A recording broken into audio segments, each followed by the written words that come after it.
Live from our studios at Kokomlimle in Accra. Hello and welcome to The Pulse. We're also live on DSTV channel 421, GoTV channel 125, and on all our social media handles. We're joining you on TV. Coming up on The Pulse, a coalition of 14 civil society organizations has asked the Supreme Court to let them join a case challenging the constitutionality of the Office of the Special Prosecutor Act. Lawyers of the former chief executive of the National Food Buffer Stock Company struggling to access their client more than 24 hours after his arrest, raising serious concerns over what they describe as unlawful detention by Yoko.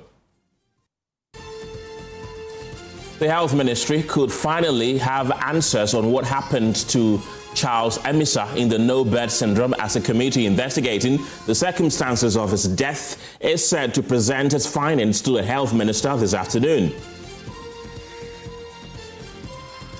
Also ahead, Executive Secretary of President John Mahama, Callistus Mahama, issues a blunt warning to leading members of the party subtly jostling for the NDC's 2028 flag-bearer position. He says it is undermining the government's reset agenda and must step aside if they want to pursue personal ambitions.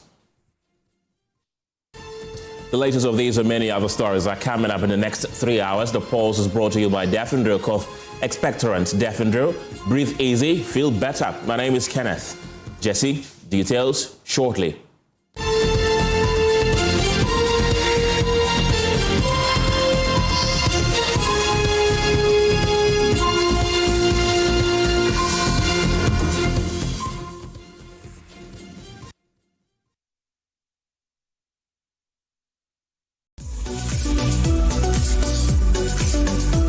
Across Ghana, in communities big and small, ordinary people are doing extraordinary things. This is the Joy News Impact Makers Awards 2026, celebrating those who are changing lives, shaping futures, and building hope. From Bimbila in the northern region, Faith Jakpasu is transforming classrooms through innovation, inclusive learning, and life-changing initiatives for students, teachers, and vulnerable communities. From Aflao in the Volta region, Felix Akakbo is building schools, supporting students, and investing in the future of an entire community. In health, from Winneba in the central region, Amos Ando is turning his personal battle with sickle cell into a national movement for awareness, prevention, and policy change. From Nkwanta in the Oti region, Bless Lantam is delivering life-changing healthcare to hard-to-reach communities, even in the face of conflict. From Insawamed Wejri in the eastern region, Antonio Say is restoring mobility, dignity, and opportunity through prosthetics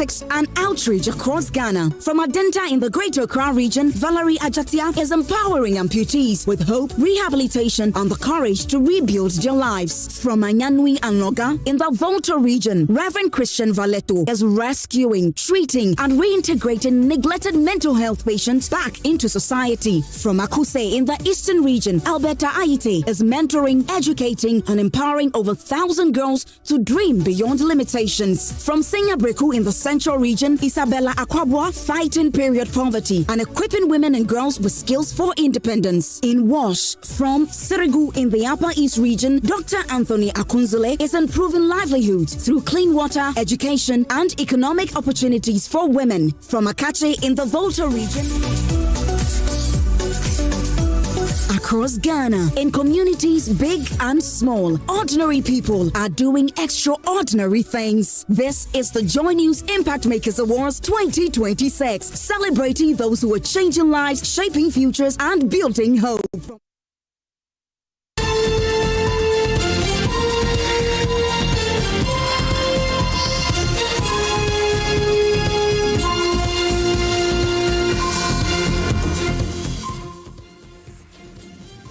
Good afternoon. 14 civil society organizations have applied to join a Supreme Court case testing the constitutionality of Ghana's anti-corruption framework law, the Office of the Special Prosecutor Act 2017, Act 595. The coalition filed the application yesterday in Adamte versus Attorney General suit. The groups described the case as a matter of public interest, arguing that the outcome will determine the future of Ghana's independent anti-corruption enforcement. The suit challenges key provisions that established the Office of the Special Prosecutor and defines its powers. And my colleague Kweku Asante is joining me in the studio with details of that particular statement that has been issued by the civil society organizations. Kweku, first of all, let's start with the CSOs involved in the suit. Who are they? Well, a couple of them, and like you said, there's a big suit before the Supreme Court, which will ultimately shape how the special prosecutor is able to prosecute or not, and Noah Adamte versus the Attorney General. The OSP did make an attempt to join, but was rebuffed by the Supreme Court, and so the OSP is not a party. And so ultimately, this action will be decided between the plaintiff and the Attorney General, who, by the way, all seem to have taken a similar position that the prosecutorial powers of the OSP simply isn't there, and a couple of things. So we'll get into some of the issues they have raised, but let's get into the people, the CSOs who are making this demand of the Supreme Court, and they are asking to file what is called a friend of the court sort of submission, amicus curiae, where they can give some education, if you want, or some help to the Supreme Court, ultimately making a determination as whether or not the action that has been brought is merited or not. So Imani Africa, CDD Ghana, Transparency International, ASEP, Star Ghana Foundation, Pen Plus Bytes, Odikro, Africa Education Watch, and several of these organizations, as we know, were part of the processes that led to the drafting of this very important bill that was ultimately passed in Parliament in the 2018 and the 2019, because it was a big political promise for those of you who followed.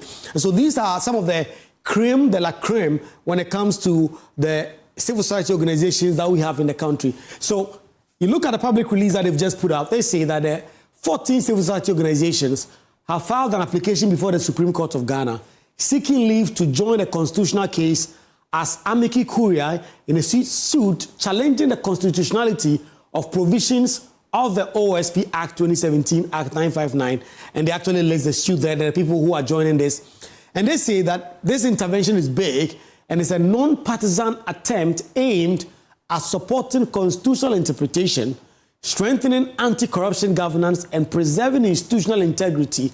And they've also commended the Supreme Court's openness to accept some of these things. They have a packed team of lawyers that are ultimately helping them to put this application before the Supreme Court, led ultimately by Kizito Bayu, a very senior lawyer, Oliver Bakavoma, Esquire, Samson Ladi Anyenini, and Clement Kojo Akapam. This is the team of lawyers that have filed this application before the Supreme Court. Mind you, this is an application to the court, and so if the court is minded to so grant them the opportunity to file this brief, they will do so. If the court rejects it and says, well, the kind of pleadings have already been filed, they are able to move on, then they will do so. So we'll be expecting in the coming days, Ken, what exactly the Supreme Court will do about this, whether or not they will accept this friend of court that these CSOs have filed, or they'll proceed without them. It will just be a filing. The court will take it into cognizance and ultimately make a determination, Ken. Asante, thank you very much. He's a member of our legal affairs desk here at Joy News. Let's now bring in an associate with Imani Africa, Kay Kujo, who is part of the coalition seeking to join this case. Kay, grateful for your time this afternoon. First, help us understand why it is important for civil society organizations to join this case as amicus curiae rather than as direct parties. Yes, thank you very much, and good afternoon to your viewers as well. I think your colleague has said quite a lot already in his presentation, but before I go into the details, it's important to note that the president himself, President Mahama, recently addressed the AG OSP matter publicly during the May Day celebration in Akufo-Addo, and acknowledged the ongoing constitutional disputes, but reaffirmed government's belief in a space for an effective OSP with special powers of prosecution. I think that is a very important statement because it goes a long way to signal recognition at the highest level that prosecutorial independence remains central to the anti-corruption fight. Now, on the main issue itself, yes, 14 CSOs have filed an amicus to join, and the Supreme Court case basically challenges whether parts of the OSP Act allowing independent prosecution are constitutional. That was filed by Noah Adamte. But our concerns arose because the plaintiff, that is Noah Adamte, and the Attorney General appeared aligned on major aspects of the challenge. And as civil society groups, including Imani Africa, we applied to join as amicus curiae to provide an alternative constitutional and public interest perspective. Our position is simple. Constitutional issue of this magnitude deserves a full adversarial debate before the court. The Supreme Court is the highest court of the land. So it's for the reasons why we are very much concerned about the case. You know, Ghana's demand for an independent anti-corruption prosecutor predates the OSP itself. You know, these concerns have long existed about political conflicts in corruption prosecution involving politically exposed persons. So for delegated prosecutorial authorities, it's not new in Ghanaian law. And if it should go left, the implications of the case may extend beyond the OSP to even other statutory institutions. So that is one of the key reasons why we find it very important to participate in this very sensitive national conversation. And just to touch on public trust as well, you know, once citizens believe corruption prosecutions are politically dependent, confidence in accountability systems weaken. So civil society is not arguing that the OSP is perfect. It's a young institution. The concern is about weakening prosecutorial independence. And this should not become an NDC versus MPP debate at all. This is about strong institutions that must survive changes in government. So that is our position as CSOs. And you argue that your involvement in the drafting of Act 595 gives you, quote, institutional memory. Practically, how will that influence the Supreme Court interpretation of the law? We cannot speak for the Supreme Court. You know, once a case is going to the Supreme Court or has been filed in the Supreme Court, it's important to allow our titanic judges to interpret that. And but we do believe that our contributions were made in good faith, and it was also made in line with the rule of law as well. There's been several arguments about this prosecutorial authority and interpretations of an LI, questions of if there's an EI, and so on and so forth. And I think that is why we are in the Supreme Court. So it will be premature to comment beyond that. We believe that the Supreme Court, in its own wisdom, will interpret the case in the best interest of Ghana. Right. So at the heart of this case is the constitutionality of key provisions of the Office of the Special Prosecutor Act. I want to find out, from your perspective, what are the biggest risks if these provisions are struck down? If you look at the anti-corruption landscape, some have argued that the president appoints the Attorney General and also appoints even the Special Prosecutor, who sits at the top of the Office of the Special Prosecutor. So once the president is the appointer, it does not really influence the partisan conversation to a large extent. But we believe that the OSP was created to independently fight corruption If the AG could have done that, I don't think there would be a conversation about the OSP being set up in the first place. Once those powers are curtailed, we all know what it does to public trust. And this is a government that came into power on the campaign of the reset, on the campaign of Oral, or Operation Recover All Loot. And the president has shown severally a commitment to fight corruption extensively. So it makes us ask a lot of questions, because once that happens, it means that all the cases that the OSP is even prosecuting becomes null and void. It will have to be reset. So there are serious consequences if it should go left, like I mentioned previously. Critics may argue that civil society involvement could be seen as advocacy rather than neutral assistance to the court. How do you respond to concerns about possible bias? I think critics who say that would be unfair, because there's no neutrality when it comes to the fight against corruption. It's either you are for it or against it. It's as simple as that. And when bad people come together to do bad things in the context of corruption, okay, I mean, good people should be able to also come together to do good things in the context of fighting corruption.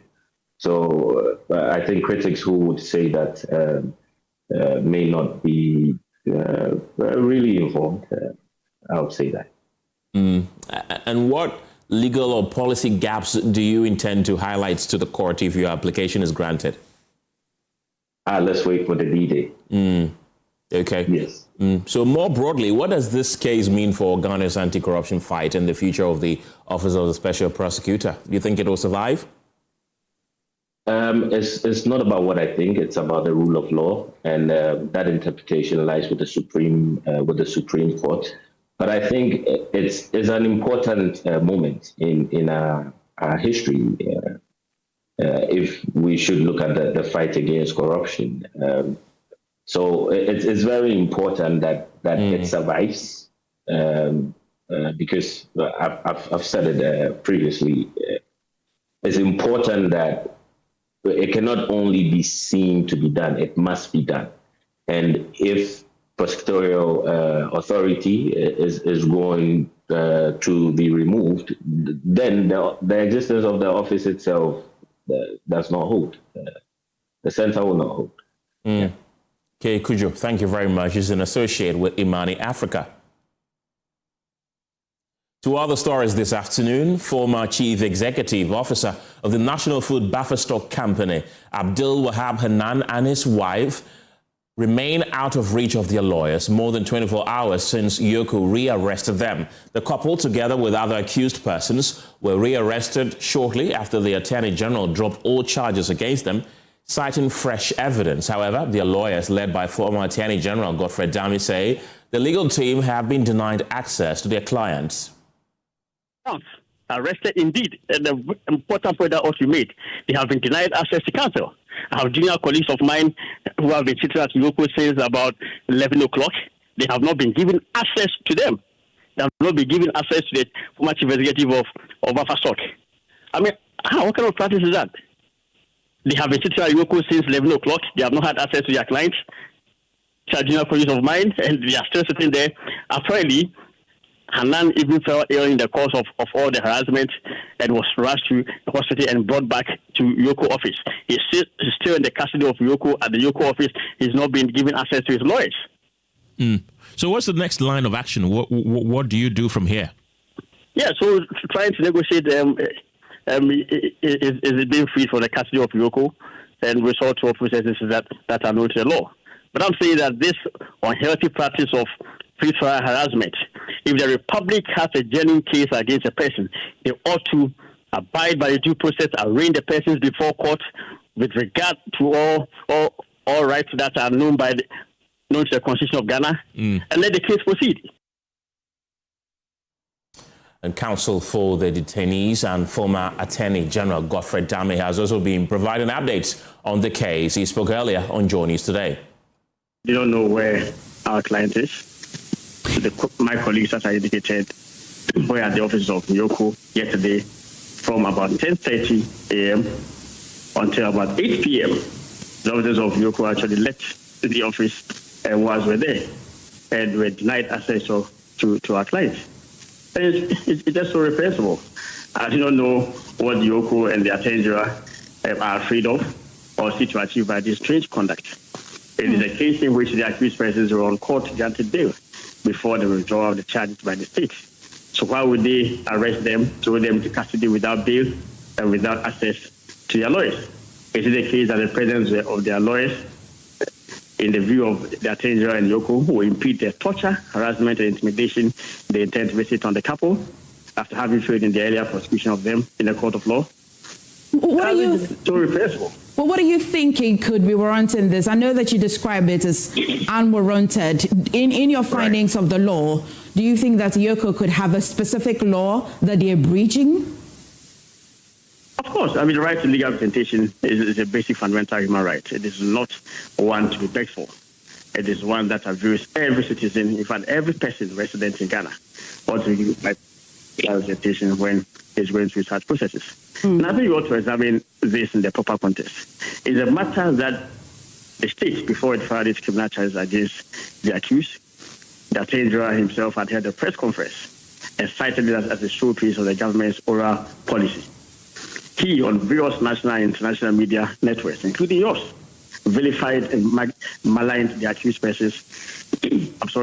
Vilified and maligned the accused persons as having stolen money from the state, and that painstaking investigations have been concluded, and that he was holding in his hand a draft charge sheet to be filed within a few days. He proceeded to file the said charge sheet, and remarkably, the allegations that the Attorney General himself made against the couple, Hanan and his wife, in his press conference, were exactly the basis for the charges filed. And a year down the road, it has become clear that the prosecution is facing difficulties in the prosecution of that case. Last week, objections were raised about the unlawful attempt by the prosecution to introduce fresh witness statements without leave of the court, in place of old ones which they had filed about 6 months ago. When those objections were upheld, the Attorney General's next move was to withdraw all the charges yesterday and turn around to rearrest the couple.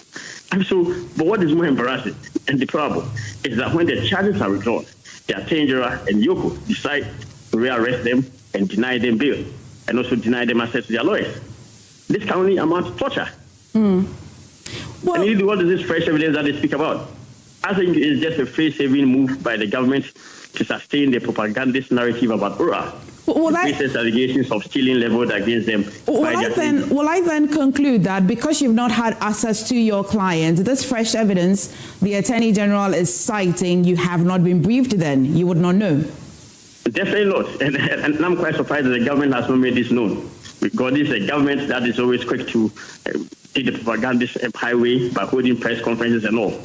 Indeed, the Attorney General himself, as I indicated, had a press conference about a year ago, bastardized the accused persons as having stolen money, destroyed their reputation, and vilified them in the eyes of the whole world before proceeding to court. A matter that the Attorney General himself has stated that painstaking investigations and the evidence was watertight to secure conviction.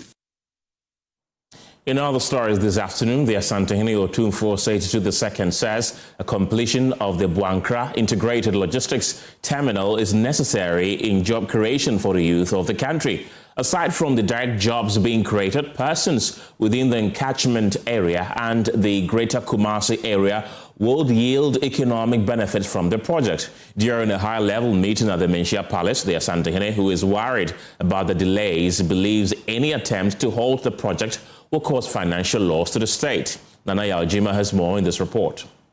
The Asantehene made the remarks when board members of the Ghana Port and Harbours Authority, led by board chairman Johnson Esiedun Ketia, paid a courtesy call on him. The group had earlier visited the site to see the progress of work done. To the Asantehene, it is necessary for the government to find internal sources of funding to finance the project, as efforts are being made to find strategic investors to complete the project.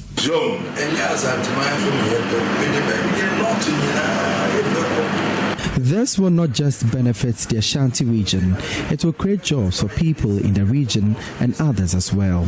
If we decide to neglect it even after the investment is made, then we have caused financial loss to the state.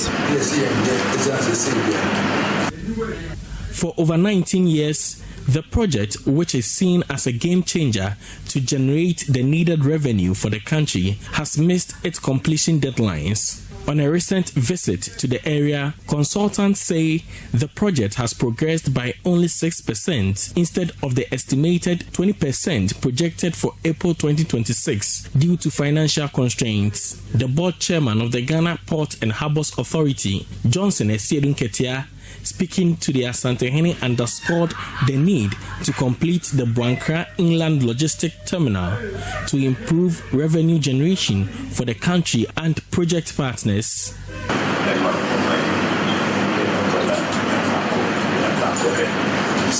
We came to see the progress of work and strategize on how to complete it. We can't sit and watch this go waste. I have to ensure that this is completed for the country.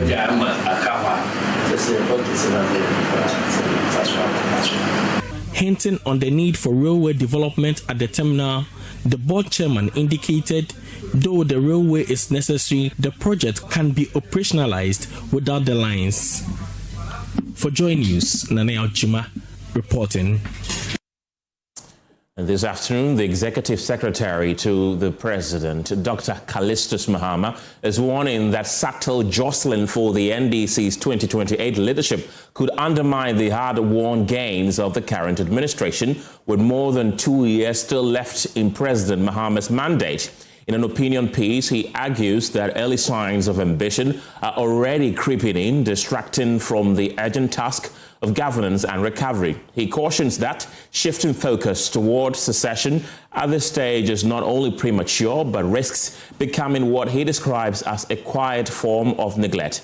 Dr. Mahama insists that the party must first complete its internal reorganization from the grassroots up before any leadership contest, urging those with ambitions to exercise restraint to step aside if necessary. My colleague Michael Ashale is joining me on Zoom with details of this statement. Michael, let's start with why he thinks it is disingenuous for these people to start campaigning this early. Well, he says in his long epistle that the timing is deeply concerning, describing it as a quiet danger that creeps into the political life. It goes on to say that not with noise, but with whispers. According to him, that moment appears to be approaching far too early, especially when the administration is barely a year and a half into its mandate. He warns that attention can't drift from governance to succession, stressing that to turn, even partially, from that task toward personal political calculations, it's not just premature, it is quiet form of neglect, Kenneth. And does he say anything about the state of the party itself, whether it is even ready for such a conversation? Well, he tells us that he's clear in his mind that as it stands that the party is not ready. And he points out that the internal democratic journey in itself is incomplete, noting that even basic structures like some of the elections that are supposed to be done at the branch level have not yet been conducted. He says the foundation has not yet been settled. So thoughts are already drifting to the summit, warning that this rush could undermine the legitimacy of future leadership in the country. And what exactly is he asking those with these ambitions to do? So he is urging restraint and discipline. He says, quote, the pursuit of personal ambition creates a quiet erosion of performance, discipline, and trust, and insists that public officials must prioritize governance. It goes on that those who cannot subordinate ambition to duty risk doing injustice to both, and where necessary, there is honor, he says, in stepping aside. Right. And does he give any indication of who he may be referring to? Well, Kenneth, in his opinion piece, he did not mention any particular name. Well, but there are growing signs of movement on the ground, with several figures increasingly being mentioned as possible contenders. Recent polls by Global Info Analytics point to about 5 frontrunners from the NDC. These include the national chairman, Johnson Asiedu-Nketia, whose ongoing thank you tour has raised eyebrows among some who see it as early positioning.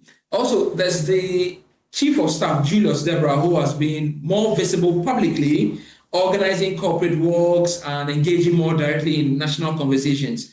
There's also Vice President Jane Nana Boko-Ajiman, who is also consistently mentioned alongside Education Minister Haruna Idrisu, who has stepped up his engagements as well across the country. And then there's the Finance Minister, Dr. Kasela Tuforzen, who has kept a relatively low profile, but continues to also feature strongly in some of these polling data. Interestingly, though, according to this Global Info Analytics poll, the latest one that they did, that suggests that all these political contenders will be competitive against NPP's likely flag bearer, or who their flag bearer actually, of Dr. Mahmoud Bawumia. And if elections were held today, all these 5 people may be able to floor the NPP's candidate, but it remains to be seen what really will happen on the ground. And some of these people, I must say again, have not formally and officially announced that they are running for flag bearership of the NDC, but these are some of the movement we are seeing on the ground that is being corroborated by Global Info Analytics. Michael Ashale, thank you very much. Joining me on the telephone lines right now is the Executive Director of Global Info Analytics, Musa Dankwa. Mr. Dankwa, grateful for your time this afternoon. What do you make of the opinion piece put out by the President's Secretary? Right, thank you very much for having me. I read the opinion piece yesterday, and it's quite intriguing and very interesting. I think they want to set the record straight that if you want to contest openly at the state, you must leave your post as a government appointee. And I think that is in right order. Those who want to compete now can certainly resign from the positions and focus on their personal ambitions. If you look at what is happening, I think the concerns have come from initial activity we saw from the Deborah when he was doing his weekend walk with Julio. And then sadly, the chairman joined, probably thinking that the front runner he thought was Deborah, and that if he does nothing, I think he might lose the momentum. So he also came up with his own thank you talk, which we all believe that is taking campaign. So these are the 2 people that have really initially been out there doing some stuff they seem to be with regards to stuff. If we look at the general view of the people who would decide NDC, they tend to focus on performance of being part of the government or good servant of the government. So if you decide to leave the government early, you may not fit the criteria they are looking for. So for those who want to probably contest, I think it is better to they remain loyal to the government, team player, and not to be distracted at this stage with their own activities as far as campaign is concerned. You're a man of data. Does the data support any of the claims he's making in his opinion piece? Look, I think the public have confidence in the government and in the president. And if you are deemed to be somebody who is really in the activity, you could be punished for that. So I think there is kind of evidence to that effect. So if they hit that call, I think it will be good for them. If they don't, I think they may be punished. Okay, actually. Your latest poll puts all the likely flag bearers of the NDC ahead of the flag bearer of the MPP, Dr. Mahmoud Bawumia, including Vice President Jane Nana Boko-Ajiman and others. Let's talk about that. First of all, what was the most surprising thing in that opinion poll that you conducted? Look, as it's been done in many places around the world, hypothetical race before the race is even concluded. We just matched the top 4 candidates of the NDC per the December poll against the NPP candidates who have been elected. And the interesting thing is that when it comes to Akufo-Addo versus Bawumia, the margin is about 18 points, which is he is outperforming Muhammad's margin against Bawumia. And for me, that is very interesting. Even though overall, is slightly underperforming Professor Mahama in the race, because Mahama got 5 seats and Akufo is getting 55. But the gap between Bawumia and Akufo is 18 points. And that, for me, is very revealing. If you look at that of that Kevin Ketia, the gap is around 12 points. Mr. Dankwa, I would like you to reposition yourself because we appear to be having issues with your connection.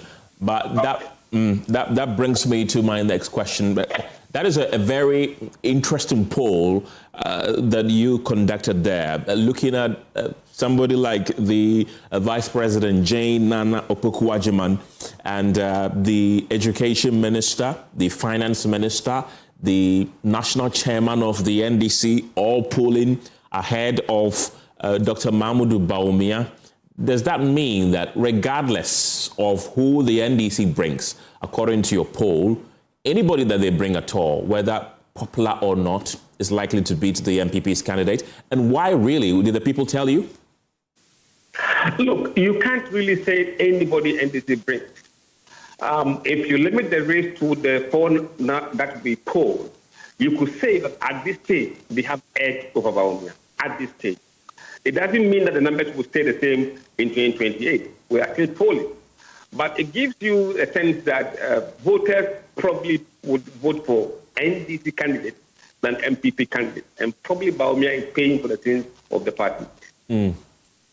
That's quite interesting. So with what Dr. Callistus has enumerated in his opinion polls, if these advice are not taken, it's likely that people's opinions could change in the next poll you conduct, right?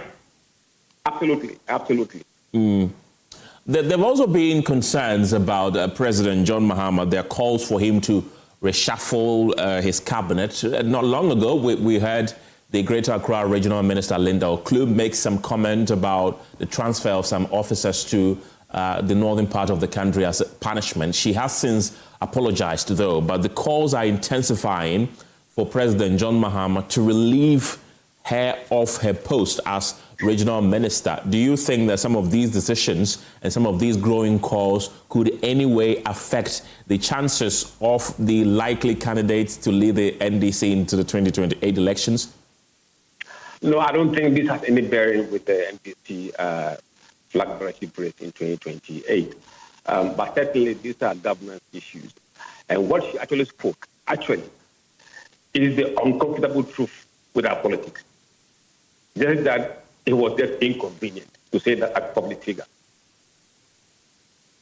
I see. I'm curious to find out what the people you polled, the reason they gave you as to whether or not they will choose the NDC candidate over the MPP candidate in your latest poll. What specific reason? They're happy with the government? Is that the reason they gave? Look, we didn't ask them the reason why they were voting for NDC's candidate as opposed to MPP's candidate. However, you could glean that from the data when it comes to the direction of the country. Do you believe that the country is headed in the right direction or wrong direction? Most people are saying right direction. And most people who are saying right direction are voting for NDC candidates. So there are certain indicators that it is positive. And if those remain positive, it will tend to inure to the benefit of NDC. For example, economic condition of yourself in the last 12 months. Those who are saying has improved are voting for NDC candidates. So you can figure out why they are voting for NDC candidates compared to MPP candidates. That's quite interesting. So who is the biggest gainer and who is the biggest loser in your latest poll for the likely flag bearers of the NDC? Look, if you look at the NDC flag bearership from the voters' perspective, the biggest gainer has been Akufo-Addo. I mean, this is the first time they are cruising to the summit. He's always been in third position for many of these months that we've been polling. But in the last poll, March, he moved from, I think, third to third position. The biggest loser has been Haruna Idrisu, who has led for all this while from April 2024 till March 2026. April 2025 to March 2026, where he lost grounds to third position now. I think his issue is that people are probably coming to realize that it will be very difficult to have a northern candidate ascend to the presidency again after Mahama. And that reality is probably thinking in. That's an interesting revelation, because you have another northerner in the person of Dr. Mahmoud Bawumia on the camp of the MPP. But by the way, does the position they hold, these are two cabinet ministers, one is in charge of finance, one is in charge of education. Does it have any bearing, their performances within their various sector? Did it have any bearing in their losing and their gaining? Because Akufo-Addo obviously is the finance minister. People are saying that the economy is on the right track. The education too is having its problems. Did it have any bearing, the positions they hold? I don't think the clip of Haruna Idrisu is due to the issues in the educational sector. I don't believe that at all. However, for Akufo-Addo, his rise to the summit can be linked directly to his performance on the economy and how people feel about cost of living, how they feel about general economic performance, and how they feel about the exchange rate and that kind of matrix. He's riding at the back of those economic indicators, and that's the reason why he's up there. I believe if those numbers slip significantly, they will suffer as a result of that. Vice President Jane Nana Opoku-Agyeman appears to be the dark horse in this race. And it appears that in recent times, her polling numbers have appreciated, hasn't it? So if you look at where we started the poll, where he was before in the first poll, it was quite high. In fact, it was leading the pack in early April. Then set in her health care. And I think from when she was taken ill, the numbers have been plummeting. But in the last few months, it's up a bit slightly, but it's not material enough to really put her as the main or lead contender in the NDC. And I think it's because, one, people think about her health, and two, about her age if she wins the 2028 election. So that is probably dragging her down. What about her gender? Do people have concerns about that? No, gender is not an issue. Let's look at the Chief of Staff, Julius Deborah. Not long ago, he was almost everywhere, participating in, fitness walks, jogging everywhere, and all that. And all of a sudden, we didn't see him again. We saw him resurface not long ago at the Church of Pentecost when he celebrated his birthday. Let's look at his performance as well. Has it gotten any better or otherwise? I mean, for him, initially, he was doing quite well. And then between July and October, he began to slide. I believe it's not proof, but it is. I believe that when he was doing his activities, work with Jesus on the weekend, people thought at that point was too early, and that was not seen to be team player activity. So he began to suffer as a result of that. He stopped that activity for some time now. And if you see what has happened in the polls, even though we are yet to test again for the public, among the delegates, he's gone up slightly compared to where he was before. So probably acting more like the Chief of Staff is helping him than probably doing the work which people thought was too early and also destructive. The final person I want us to focus on is the party's chairman, Johnson Esiedun-Ketia. 2 years after the NDC won power, he's still touring the country on a thank you tour. What has happened to his numbers? Is he getting better or otherwise? Look, at the beginning, he was not doing well. He was around 4th position or so. But over time, he's increasing in the poll numbers. But we've seen his numbers pitch up quite significantly when he intensified the thank you tour. And that is natural, because when you go out and you are campaigning, or even though he says thank you tour, you tend to get an elevated kind of attention among the voters and also among delegates. The question is, will he remain where he is right now if the thank you tour comes to an end? And where will his level or true level of performance be down the line? But certainly, he has taken up to a very good position now. In terms of the delegate, he is number one at the moment, ahead of Akufo-Addo in terms of head-to-head by 5 points. But in public, among the public, is much behind significantly. And also among the NDC voters, he is down quite significantly, because Akufo-Addo among NDC is around 51% or so, and I think it's around 31%. Musa Dankwa, always great to have you on our show. He's the Executive Director of the Global Info Analytics. Still on politics, though, the opposition NPP is intensifying its reconciliatory exercise with a door-to-door peace campaign to some aggrieved stalwarts of the party. the party's flag bearer, Mahmoud Bawumia, has in the last few days been leading the charge, with the latest being a visit to one of the founding fathers of the party, Charles Amissah, who was once suspended by the party in 2013 over public comments on the 2012 election petition, which the party alleged put its image into disrepute.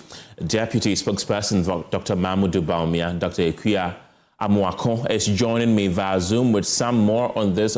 Welcome to the program, Dr. Akufo-Addo. What is the scope of this reconciliation effort by the party? Akufo-Addo, rather.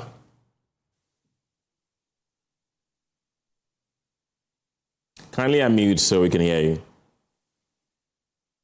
Sorry, Ken. I was saying it's Amwako. My dad will not be happy. Oh, I mentioned Amwako the first time and I reverted back to... Yeah, you always get it right. Yeah. So anyway. Okay. Let me first say good afternoon to everyone and apologies for the bad lighting. I'm at work currently. So I will go on. I think... even as the flag bearer of the MPP, His Excellency Dr. Mahmoud Bawumia started his campaign ahead of the primary, the 2026 primary, the focus of his campaign was always about unity and bringing the party together. So these visits to reach out to all the rank and file of the party are visits that actually started way before this time. It started way before the primaries. A lot of reaching out and handing out of olive branches was done prior to the election. God being so good, His Excellency was victorious in that election. And so he has continued with that drive to reconcile and rebuild the party. Because we all know that, when broomsticks are put together and you try to break it, it's quite difficult to achieve. But if you take it out singly, it makes it quite easy to break apart. So in keeping with that, he has undertaken a very rigorous reconciliation drive. It's a process that he's taking very, very seriously. He has met multiple people. It's not everything that we have been posting for everyone to see. Okay. Firstly, he met with all the other aspirants that he contested with. He had very fruitful engagements with all of them. And then he had engagements with other party stalwarts, including Dr. Nyahuta Maklo, and the picture that you saw with Dr. Charles Amissah, just to try and see what we can do to bring them all together. I think one thing that is very important for everybody to note is that a political party is essentially like a big family. And in any family, from time to time, there are issues. It's not all the time that you can get everyone facing one direction. But as a family, it is very important that efforts are made to reach out and then solve whatever problems that may exist between us so that we can come together again. Because as that's becoming very clear to the people of Ghana and to members of the MPP. The NDC rode on a wave of, I would like to say, a lot of deception to come into power. And it is becoming clearer by the day. Every day it is getting clearer to the people of Ghana that maybe it's not what they bought that they have received. So it is very important for us as a party to put ourselves together so that we can put up a very credible opposition and provide the people of Ghana a very credible option come 2028 when they go to the polls. And I'm pretty sure that at that point, it will be very clear that His Excellency Dr. Mahmoud Bawumia is the only person that would be able to take the country forward from where we are now. There's one thing, he reaching out to them. There's another thing, they responding. How has the response been to all the places that he's been to? To be honest with you, the response has been fantastic.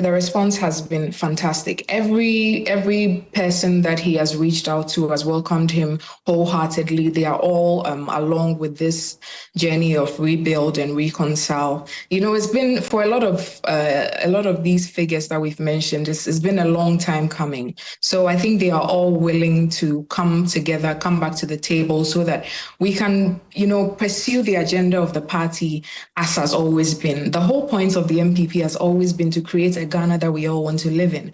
And I'm pretty sure that they all still have that very close to their chest and dear to their chest. So it's an opportunity for all of us to come together so we can get this done. It's obvious this 24-hour economy is not going to happen. It's obvious my people in the Ashanti region are going to suffer with this doom for a while. So it is very important for us to get our act together so that we can come and, make things better. Not long ago, he was at the SDA church and, called on the NDC to fulfill a number of promises they'd made to Ghanaians. Critics have been arguing that why was he campaigning in church? It was not necessary for him to have campaigned in church. The NDC has condemned those campaigns that were held at the SDA church.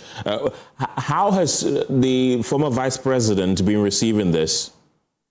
Ken, number one, I don't think the critics are the NDC. Like my boss and good friend Dennis Miracle said, our job is not to say things that will please the NDC. It was a message that has been on the mouths and minds of the people of Ghana. You see, one thing that we keep forgetting while we do this politicking is that we are actually dealing with the lives of people, the population that live in this country. And so there's nothing wrong with re-echoing their needs. Everything he mentioned is something that is dear to the people of Ghana. The last time I came to your studio, I had no power in my house. In fact, coming from work this afternoon, there was no power there. In Ashanti region, it is much worse. So I don't see anything wrong. In fact, I think it is hypocritical for the NDC to be making such comments because we've seen videos of them, all of them. Ken, let me just quickly ask you a question. Where was it that the chief of staff went to cry? That was the Church of Pentecost. Exactly. So are we trying to say that the NDC has to live by a different set of rules while the MPP lives by a different set of rules? I don't think that's fair. Every politician knows that, But Dr. Akua, to be fair, those are very different scenarios. That was an apology. This was a subtle campaigning. So we can't compare. No, it was an apology. It was also a political act. It was a political act by the NDC to clean up their image after they ran into those issues. So yes, it was also used as a platform to send out their message. And if you listen clearly to what His Excellency Dr. Mahmoud Bawumia said, I was actually present at the event. It was a long speech. That was just like a very short part of it, sending a message to the chairman of the NDC, who was also going to be present at the event. What other medium did you expect him to be able to pass that message on? And then my point with all of us is, let's just stop the hypocrisy. We've seen His Excellency John Mahama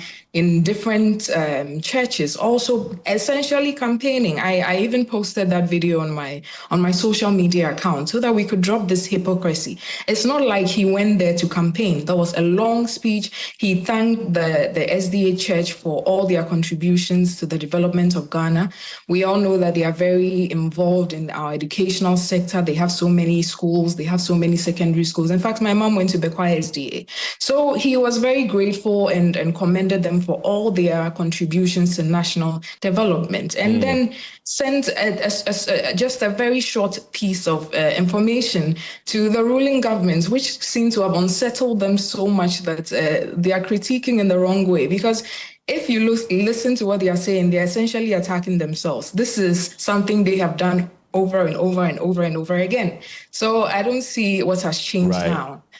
Yeah. Okay. It's very important for the people of Ghana that these issues are fixed. And so I think it's obviously on course for the opposition leader to highlight it, because the bottom line is we expect Ghanaians to get what they voted for. And we are going to continue to keep them on their toes, whether they like what we say or not. Dr. Kuyamako, don't go yet. Let me bring in Dr. Kwame Asah-Asante. He's a political scientist. Welcome to the program, Dr. Asah-Asante. Briefly, what do you make of the approach of the MPP to this? Keep it as private as possible? And which key persons do you believe they have to rope in if this exercise will be a success? Thanks for the opportunity. I think every member who has some concern about his presence within the party, I think the material worth considering and then worth approach so that they can have a conversation with him or her. Remember that in exercise of this nature, you are looking at the numbers, how you can show up your numbers so as to win power. So it's not some of that sort. You should be able to get your scheme. Dr. Asante, your line keeps breaking. I don't know where you are, but it appears I'm not establishing a clear connection to you. Can you hear me, sir? Can you hear me now? Yeah, much better. Let's try again. Yes, what I'm saying is that everybody matters. I mean, especially those who are aggrieved, especially those who have concerns and all that. But the mechanism that they put in place should be able to get everybody on board and get all their concerns heard and addressed. That is the way to go. It is interesting that they are doing this because initially people have suggested to them that this is the way to go, but they threw it away. I'm sure upon sober reflection, they've seen that this is the way to go. For me, it is the way to go. Right. But the difficulty that they have, which they need to also wrap their hands around, is to how to those who have gone out, how do you get them in? Especially those who have made statements against the flag bearer. Can they campaign for the flag bearer? Can they come in? When they come in, what role are they going to play? How do they want the world to see them? That the very things they've said against the party, the flag bearer, what has changed? Then now they want the world to see a different flag bearer in terms of their perspective of him. That is the bigger challenge for them. And who are these individuals you speak of? Oh, there are a lot of people who, through certain processes within the party, were pushed out or were there, but they were actually in opposition within a winning government when they were in power and all that. They know themselves. They should be able to reach out to all of those people, right, and then see how best they can get them to come and then support the cause. But as I've already said, that the real difficulty is those who have said so many things against the flag bearer, against the party. How can they change all that to be able to convince others to follow them on the new path that they are starting? That is $1 million question for them. Right. In the lead up to the 2016 elections, a number of top guns within the MPP were suspended, including then General Secretary Kwabena Ejapon. We also had the then chairman, Paul Afoko, a stalwart like Charles Rekubrobe, who the former vice president visited not long ago. Among several big names were suspended in the lead up to the 2016 elections. But that was their biggest election victory thus far. They won the election with those suspensions. So really, what difference will this make? How will this be different from that election that they won if they are to reconcile with all these people? What happens if they don't? If the argument is what they want to hold on to, then I'm not sure that Dr. Bawumia will begin this journey that he has started. Because they know that, look, different factors influence the choice of Nana Akufo-Addo at the time. But now, there is a whole different sort of fact that on what need to be able to have everybody within the party in order to galvanize all support and then fight the election. So they need everybody. What happened previously that were booted out and yet the party won, if they want to rely on that, they will have something different to contend with. So I expect them to chart this path and then make sure that they bring everybody on board. Right. This exercise is a good one, but how they are going to do it is a function of whether they will be successful or not. But I know that if they are able to do it well, that they will be able to get some number of people who will follow them. Not all of them, because some of them, they are at the point of no return. They won't come back. Because when they come back, it will not inure to their benefit. And then when they come back they will feel isolated because of the things they've said, things they've done within the party. But it's better late than never. Right. We're barely 2 years away from the next general elections, how quick should the MPP be in trying to unite the party? How quick should the party's flag bearer be in seeking unity to present to the next elections? If you are an opposition political party, you have all the time, but you need to make hay when the sun is shining. But the time is now, because we are just 2 years away from election. So begin to mend your differences, put the party into full gear, and then begin to hit the ground running. Yes, because once you are in opposition, there are a lot of forces that militate against you. So you need to what? Look at all of them and then work at them so as to what? Win power. So it's a tall order, but I know that if they're able to put their house in order, they should be able to have a formidable team to contest the election. As to whether they win or not, time will tell. Right. But you need to put a team together, a formidable team, a team that can stand the test of time. And remember that you are also not going to have it easy, because you have a government that has also won power landslide and is also performing and all that. So the forces at work are a lot. But hey, political parties, they know how to win power. So I'll leave it with them for them to work all the fine details out. Right. Dr. Kwame Asante, thank you very much. He's a political scientist with the University of Ghana. I still have Dr. Akufo-Addo with me. She's the deputy spokesperson for the former vice president, Dr. Mahamudu Bawumia. Dr. Akufo-Addo, you've been listening to the political scientist. Are you going to pick any of the advice he's been proffering?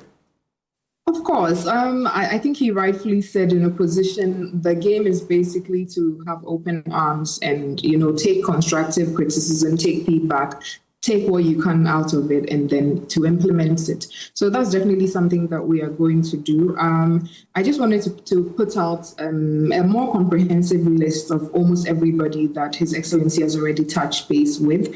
Not only has he seen Uta Maklo and Dr. Akufo-Addo, he's also seen Professor Okwe, Dr. Adokofo, Kojum Pianim, and Kwame Pianim. So, it's a very wide-reaching reconciliation drive that he's doing. And it's not only to these figures, it's for most opinion leaders in this country, and he's going to continue to do that. One of the things he campaigned on as flag bearer was his ability to unite the party, and I think it's already clear the steps that he's taken to ensure that happens. So I think it's a step in the right direction, and we should all, be excited and hopeful for what the MPP has next. My final question to you will be the latest poll by Global Info Analytics, which says that any of the front runners to lead the NDC would beat the former vice president if elections were held today. What is the MPP doing to bridge the gap? Because if you look at the polling numbers, they were quite huge.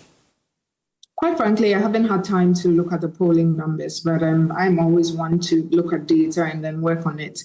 Anytime polls are conducted, I think the belief is that is from that point. So it's polls as of today, not as of 2028. Right. So considering that we had the election just in 2024, it will take some time. I mean, it's good for us that we've appreciated in numbers and the NDC is depreciating in numbers. So obviously something is happening, even if you want to go by the information I'm just receiving, because I haven't had time to critically examine the polls. But like I said, it is a poll of today. It is not a poll of 2028. So we will all know the outcome of the election after we vote come December 2028, isn't it? So polls are always something that we take in our stride, work on, improve where we can, but it's never gospel, as we've seen in the cases of where the member of parliament, Baba Jamal, was elected. I think that was a poll that the Global Info Analytics got wrong. So I'm just saying these are all things that you take into consideration, but it's by no means gospel. So it's definitely something that we're going to work on. We have a few more years ahead to be able to position the party to be a very credible option for the Ghanaians, for the Ghanaian people in terms of governance. So I'm quite confident that we are going to achieve that. Dr. Akufo-Addo is the deputy spokesperson for MPP flag bearer, Dr. Mahamudu Bawumia. Thank you very much. You're still watching The Pulse here on Joy News. We return from the break with more. Don't go anywhere.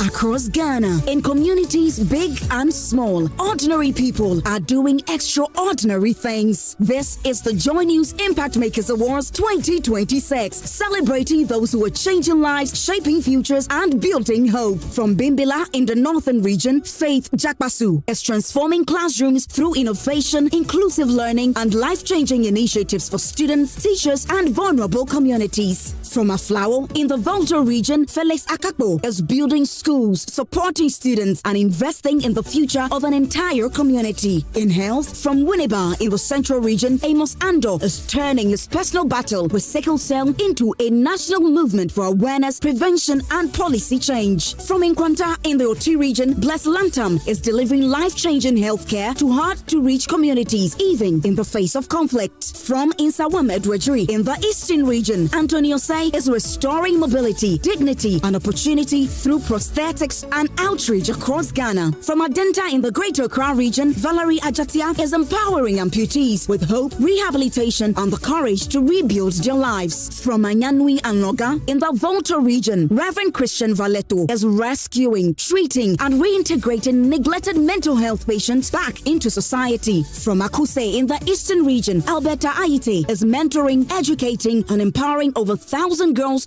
to dream beyond limitations. From Singabreku in the central region, Isabella Akwabwa fighting period poverty and equipping women and girls with skills for independence. In Wash, from Sirigu in the Upper East region, Dr. Anthony Akunzule is improving livelihoods through clean water, education, and economic opportunities for women. From Akache in the Volta region, Senior Bomita is transforming communities through schools, clean water, healthcare access, and youth empowerment. And for the Corporate Partner Award from the Cape Coast Youth Development Association is empowering thousands of young people through education, skills training, and community development. These are not just finalists. These are change makers. They are nation builders. They are Ghana's true heroes. Joy News Impact Makers Awards, celebrating ordinary people making extraordinary impacts. Who takes this home? The 2026 Joy News Impact Makers Awards is brought to you by Ghana CEO Summit, a decade of leadership impact. Labadi Beach Hotel, Ayuda, Ghana's #1 services app. Abakun, Services Bebre, New Crystal Hospital, growing in good health. Sulas Enterprise, where quality meets affordability. Water Aid Ghana, change starts with water. Ghana Chamber of Mines.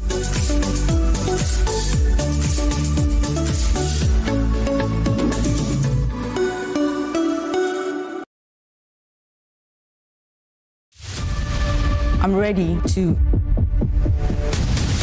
give it my all, my talent, dedication, heart, everything for this journey. What's all this? Welcome to the Breakers. You need more than a rhythm to survive these phases.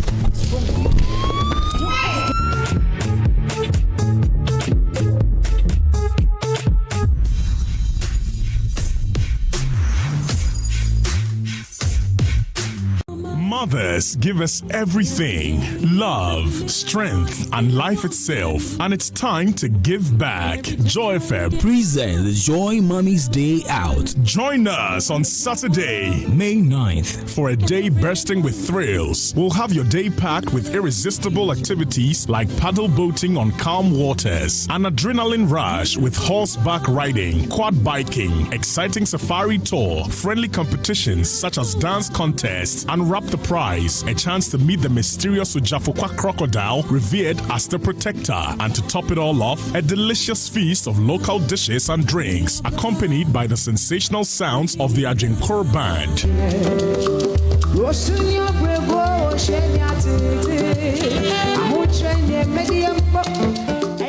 Come, let's crown our mothers with joy and adventure at the Crown Forest. For inquiries, call Lois on 059-1709-309. The Joy FM Crown Forest experience is proudly brought to you by the Crown Forest, where nature meets luxury.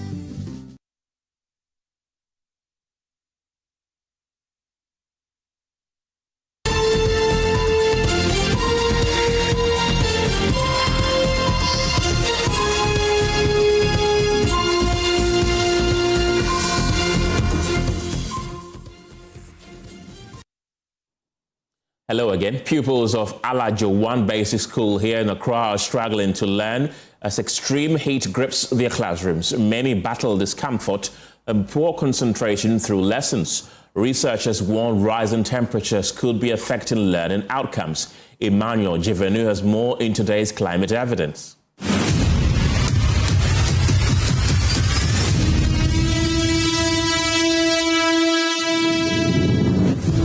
Who do you pray to? God. So how many of you wait for God to respond to what it is? It's late morning at Alajo 1 Basic School. The earlier rains has done little to cool the day. Inside this Basic 6 classroom, the air is still and hot. Those who pray to the Supreme Being. Their teacher is taking them through lessons on prayers. Okay? But across the room, pupils are losing focus. Some pupils pick up their exercise book not to write, but to fan themselves. Others use pieces of cloth or anything they can find. A few stop writing, lift their heads, and try to catch a breath of air that does not come. Got something in your mind. Are you okay? Yes. My name is Farhana Suraj. Mostly when they are teaching, we feel heat in the class. So you will see people taking book, fanning themselves. There is heat. Farhana is trying to follow the lesson, but she keeps losing focus. She fans herself, takes a sip of water, and tries again. Sometimes some people we don't concentrate on learning. Madam can give classwork, maybe some people did not understand what she said, so we may get wrong. So that's a prayer of thanksgiving. Then I go to number 2. Prayer. The heat builds as the day goes on. By midday, temperatures rise to about 30 to 31 degrees Celsius.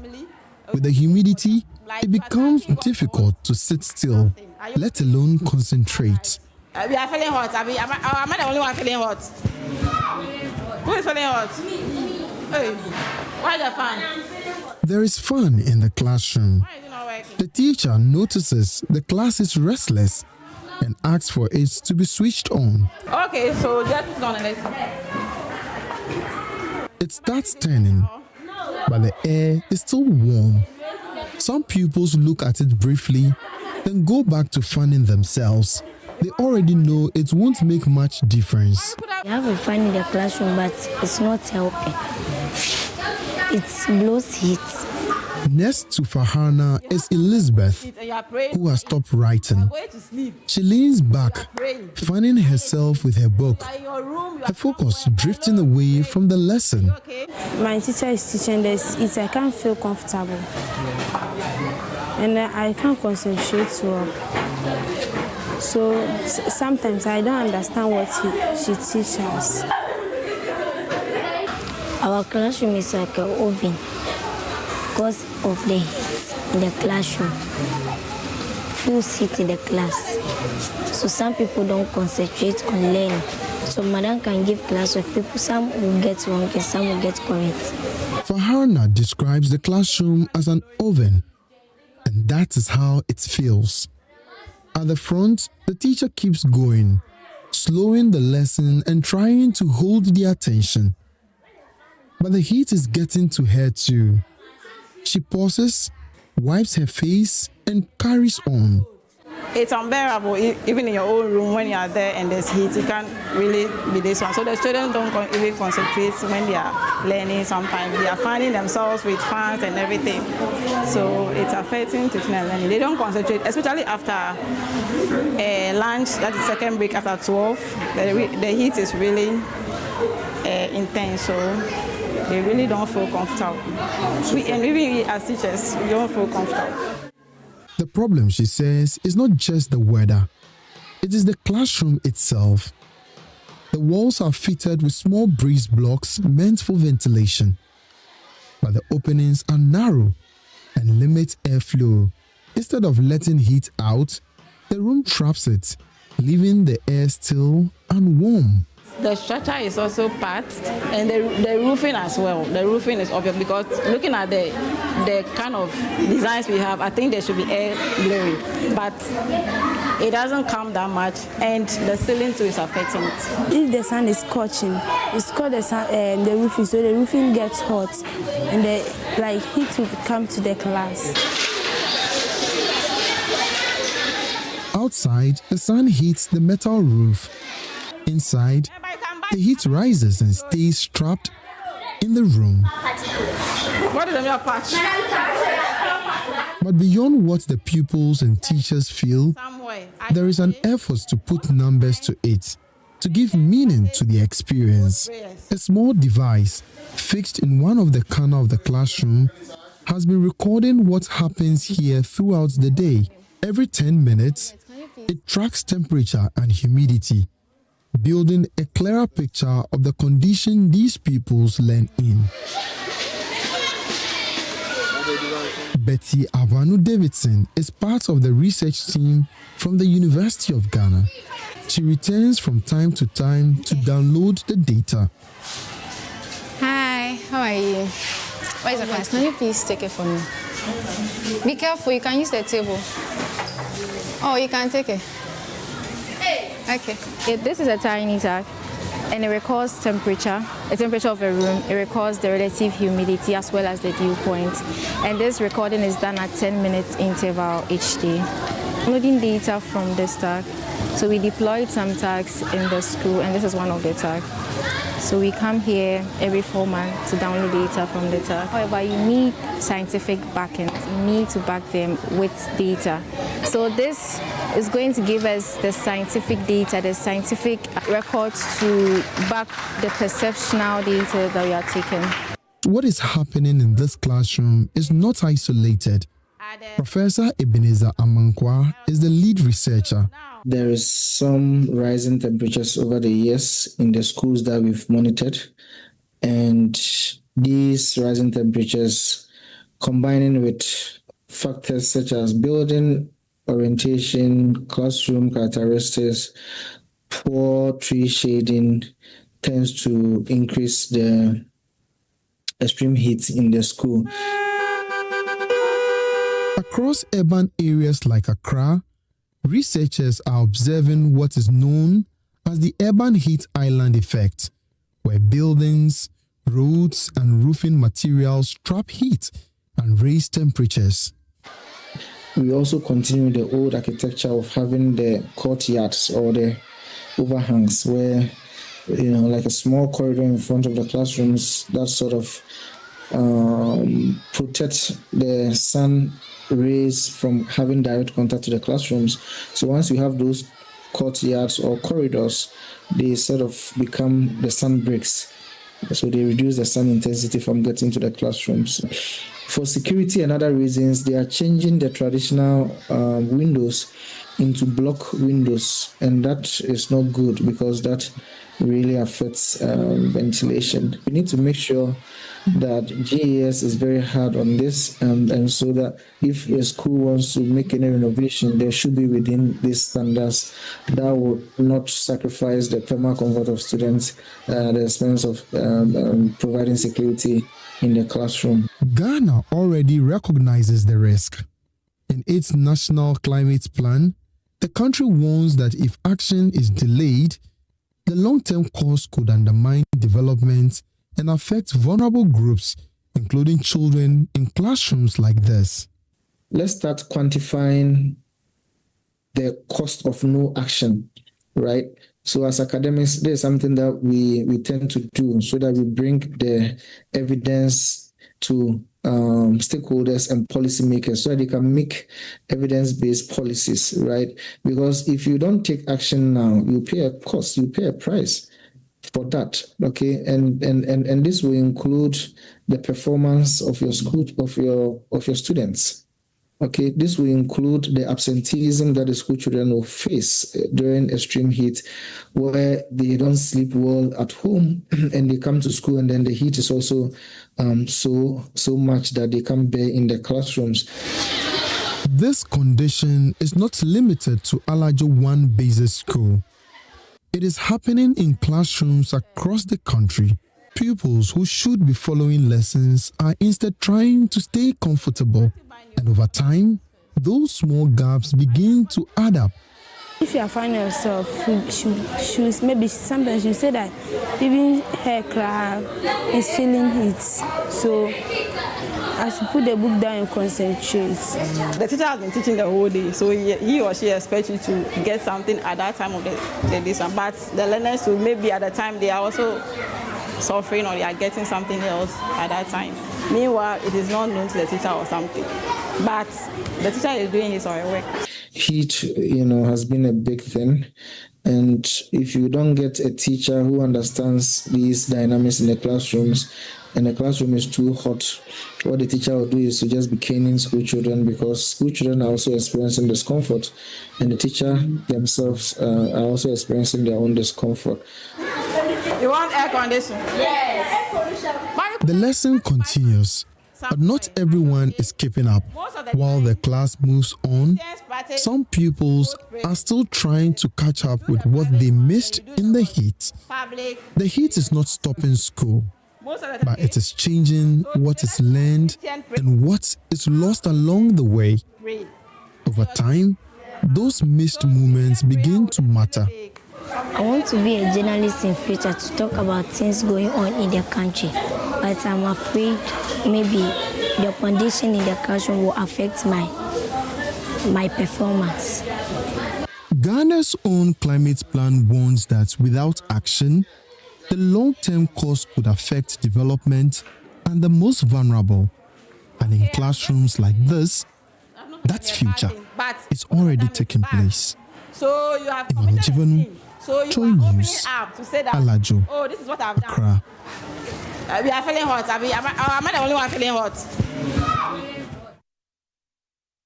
This story is brought to you by Joy News in partnership with CDK and Ghana Invest. A breakthrough agreement between the Ministry of Health, management of the Korle Bu Teaching Hospital, and two key health worker unions is expected to restore calm at the facility following days of tensions over the management of the Central Medical Laboratory. A meeting convened by the Chief Director Desmond Boatin is expected to restore calm at the Korle Bu Teaching Hospital as parties reached a consensus aimed at ensuring continuity of services and reducing tensions within the facility. Well, this comes after clashes between the Korle Bu Doctors Association and the Medical Laboratory Professional Workers Union Korle Bu chapter over leadership of the Central Medical Laboratory, with MEL PWU threatening a strike if a laboratory scientist leader was not reinstated. Let's get on to Zoom right now for more on this development, and I've been joined by the chapter chairman of the Medical Laboratory Professional Workers Union, John Kofi Nakoja, and Dr. Asare Ofer for further insight into the agreement. Gentlemen, thank you very much for your time this afternoon. I want to begin with you, Dr. Nakoja. What key concessions did your union secure in this agreement?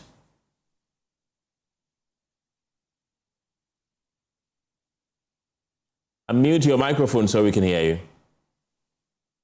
Good afternoon, sir, and good afternoon to all listeners of The Pulse.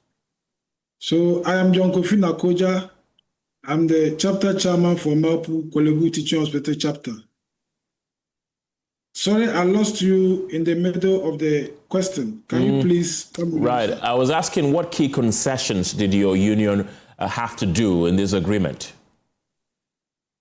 All right. So yesterday at the meeting with the Chief Director, Minister of Health, we went there with the purpose that our laboratory did not have headship and that someone has acclaimed or alleged that more than 50% of our laboratory results are wrong. And because we do not have leadership, we are not able to attend to these allegations. So we went to the Chief Director because the management of hospital have decided to revoke the appointment of the head of Department of Central Laboratory Services and to replace instead the medical director, who is the Director of Medical Affairs, to steer the affairs of the laboratory whilst we wait for resolution. So yesterday with the Chief Director, we made mention that we cannot trust the medical director to act fairly, looking at the fact that he's a medical doctor and the laboratory scientists were the head who had been revoked. So we do not trust his leadership. So at the meeting, management proposed to appoint our revoked head of department and reassign him to become a technical coordinator. And the lawyers in our presence made mention that it was a demotion and in violation of the law. So that decision was rescinded. So at yesterday's meeting, the agreement was that the medical director will cease to hold himself as the acting head of Central Laboratory Services. The proposed appointment of coordinators for the laboratory and the medical officers will also be revoked. So as it stands now, we do not have any head of department. We do not have any technical supervisor apart from the hierarchy that was established in the laboratory for now. So this I communicated to my constituents this morning, and they have vehemently vowed that unless and until the gentleman who claimed that more than 50% of their results are wrong, unless he comes publicly to apologize or provide admissible evidence, they are going to close down the place tomorrow morning for troubleshooting because this laboratory is accredited by all standards. And as the doctors have said, this is the only laboratory that their college have accredited also to train them. So to say that more than 50% of our results are wrong, it is demoralizing to the people, and it is an attempt to cause the laboratory to lose its accreditation. So these the professionals have risen against it, but before they can achieve this, they need leadership, because only the head of department that can instruct them to do the troubleshooting. Right. I have a statement which has your signature. The heading is that demand notice, demand for evidence or retraction of allegation regarding laboratory results accuracy. You've written to the Doctors Association demanding an apology for the claim they made that 50% of the results cannot be trusted. First of all, can you confirm that to me? Is that from you? Yes, this was after the membership met, and this statement is to the management of Kolebu Teaching Hospital. Have you received any response? Not yet, please. And what are you going to do since you've not received any response? Are you giving them any timeline? So this morning in our meeting, the members ran over me when I tried to calm them down, and they went around the hospital to announce their displeasure about the statement that more than 50% of their results are wrong, and also calling on management that they gave management 72 hours, which will elapse today, 12 midnight. So if by tomorrow morning, 6 a.m., there's no reinstatement of head of department, and the said gentleman has not publicly apologized or provided admissible evidence, then they have no option than to close down the place and troubleshoot to find out where the errors are coming from. I spoke to you and Dr. Ofer. I believe he's the one you're referring to a couple of days ago. Yes, a couple of days ago on the show. And he maintained a stance that he's not going to apologize because that is a statement of fact. So what happens then? Because his stance, he hasn't changed it. Are you going to take him on? So we cannot take him on because this laboratory is an accredited laboratory. So if we have evidence to suggest that our results are wrong, there are remedial processes that we have to take to rectify the wrong. But if he's not able to provide the evidence, then he's putting the name of our profession into disrepute. As for the image of Kolebu, it is up to Kolebu management to redeem it. We don't have the capacity to redeem the image of Kolebu, but we can redeem the image of the medical laboratory professional. Been unsuccessful, but I want you to confirm one more. Hanging because you are giving a 12 midnight deadline again today. So the fact of the matter is that we are not on strike, but we are an accredited laboratory. So every 3 months we send out a survey, a questionnaire to our client who has patronized our services to assess us so that wherever there are lapses, we correct it. So if a major client who is a doctor of the Kolebu Teaching Hospital have alleged that more than 50% of our results are questionable, the ISO guidelines mandates that we have to do troubleshooting to see where the problems are coming from and remedy before we can serve the public. So if it happens that you provide the evidence, tomorrow morning, we shall know the alternative ways or labs available to the patient to access laboratory services within Korle Bu.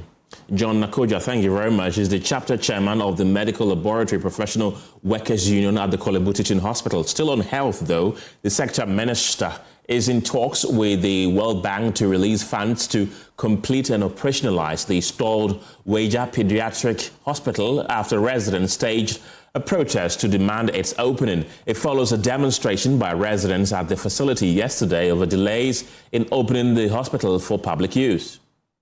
Me is a fully built children's hospital sitting idle here in Weija for 2 years. It has remained shut, unused and locked, while residents say lives are being lost just a few kilometers away due to the lack of specialized care. A member of parliament for the area is now adding his voice to the growing frustration. He insists the delay is unjustified, arguing that everything needed to operationalize the facility is already in place. Most disappointed person, and I feel very sad about the situation. I have been here on numerous occasions. You can imagine how much money we are paying just to keep the lights on to ensure that the cities can stay in shape. You can imagine the lives we've lost. This is a facility that has 120 bed capacity. It has a mother's hostel, so if you brought your child in, your son or your daughter who has to come and seek medical care, the mother will still be around to take care of the child. But beyond the political call is the anger and desperation of residents that stands out. They say the situation is costing them dearly, pointing to cases of child death, overcrowded health facilities, and lost job opportunities that this hospital could have addressed. You said you had the opportunity to go in. Also, we remuda and a bibiawum. Then bibiawum. Complete hospital and medical can say we for politics and tonche and MPP and NDC a wajagwawe Mr. Kwablemita Kando Minister of Health on your company say omume be my na atomeshe kofomewu. The facility is complete. Let's put politics aside. This is about the people of Weija. We are pleading with the President and the Minister of Health to open this facility for us. Our children are dying. Really affecting me, although we are forcing ourselves to get something doing now. And as for now, we are not like, I'm home and I'm not working for now. I'm not working and I'm home. People will be talking, you went to school without working. Meanwhile, we have a nice building here, which when the facility is being open, I can get the opportunity to work over here. Residents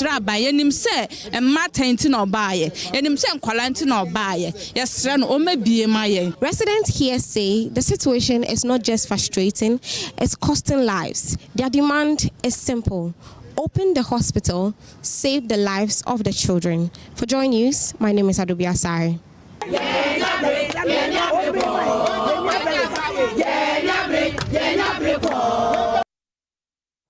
Financing of healthcare in Africa has been a major hindrance in quality care delivery.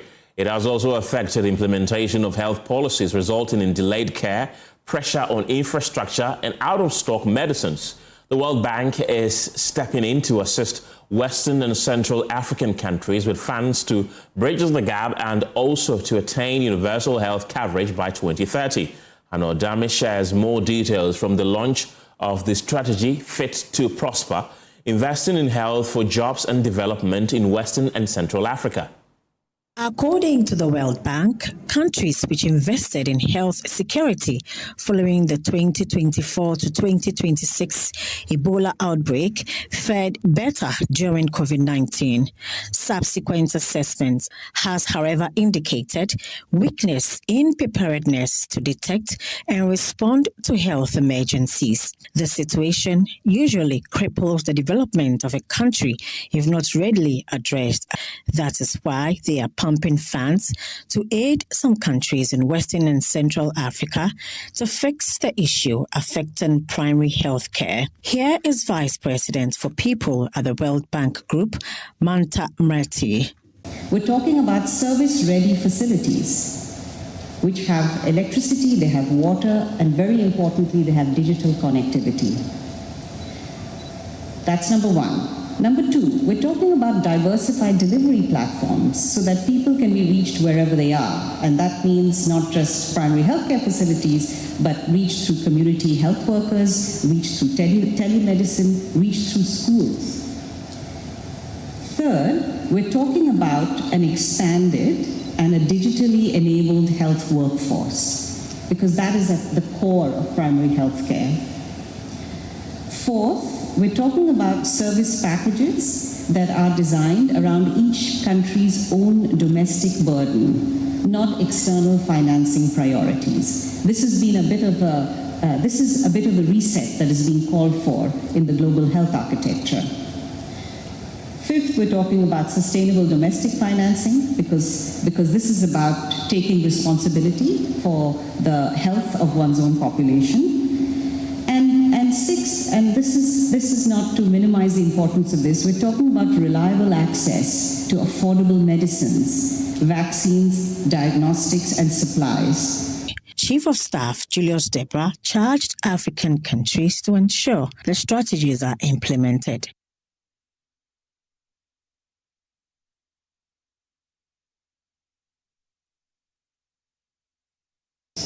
No country can achieve health security alone. Diseases do not respect borders, and neither should our solutions be same. The World Bank's regional strategy rightly emphasizes cooperation, knowledge sharing, and joint action.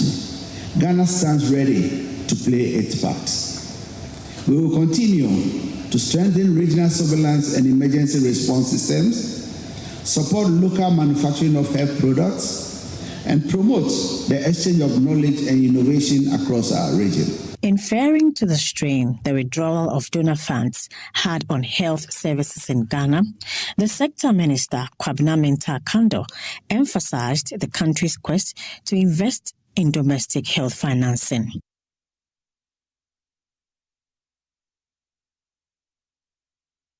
Ghana is willing and ready to invest domestically in where we need or where it's needed most. The uncapping of the national health insurance, where all the monies realized from the national health insurance levy is being invested in the health sector. Already, we are even exiting from some of this program. Gavi, they support us with a lot of our vaccines, but we are exiting.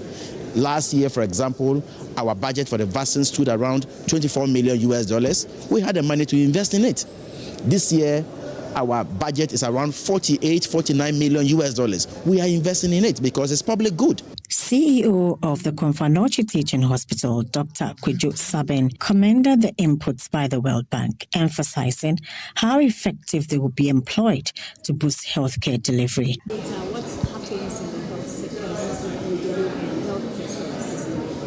So without the data, it's like we'll be walking in the dark, trying to find our way out of it without much success, because we need to set objectives, and setting these objectives depends on what happens on the ground. So if you know that 12 women, for instance, die every month in a particular region because of pregnancy-related issues, you are able to tell that, let's say, 7 of them die from hypertension-related issues, 5 of them from bleeding. In that case, we'll need to put in measures that will reduce the incidence of hypertension, and those who get hypertension can receive the necessary support so they will not die. If you take bleeding in pregnancy, then we can make sure that there's blood banks available, and then when women find themselves in emergencies, they can be conveyed to the nearest facility where they can get help. And then also to even increase the number of facilities where these women can be taken care of. A bit longer on health-related issues this afternoon because the committee is set up to investigate the circumstances surrounding the death of Charles Amissah. In a no-bed syndrome is expected to present its findings to the Minister for Health this afternoon. The outcome of the report is anticipated to shed light on issues within the healthcare system, particularly concerns linked to emergency response and access to hospital beds. We can now cross over live to the Ministry of Health, where this engagement is underway. For bringing us on board to investigate the untimely death of Charles Amissah. The Minister nominated 3 of us, Dr. Akufo-Addo Williams, his technical advisor, who is also a WHO consultant, and Dr. Henry Bulle, an emergency physician. The 3 of us felt that the matter was grave enough, and therefore we needed to bring in a few more expertise. Unfortunately for us, Dr. Conrad Buckle, who is a consultant emergency physician in the UK and also teaches in the Ghana College, was in town, and therefore we quickly roped him in. We also brought Dr. Kwame Ekrement, an emergency physician from UGMC, to join the team. And then we needed critical care nursing staff.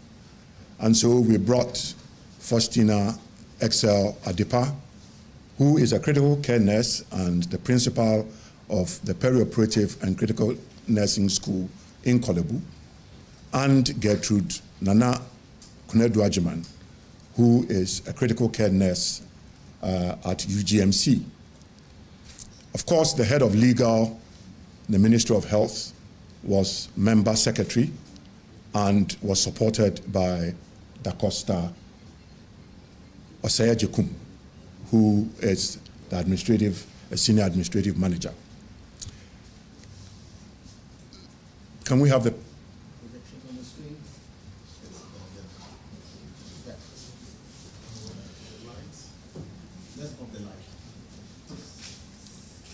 So, ladies and gentlemen, this is the committee's report on the untimely death of Charles Amissah due to the denial of emergency care at the Police Hospital, the Greater Accra Regional Hospital, and Kolebu Teaching Hospital on the 6th of February 2026. Introduction. On the untimely death of Charles Amissah, who was involved in a motorcycle accident at Circle Overhead Bridge. There were also reports of denial of emergency care to Charles Amissah at Police Hospital, Greater Accra Regional Hospital, and Kolebu Teaching Hospital.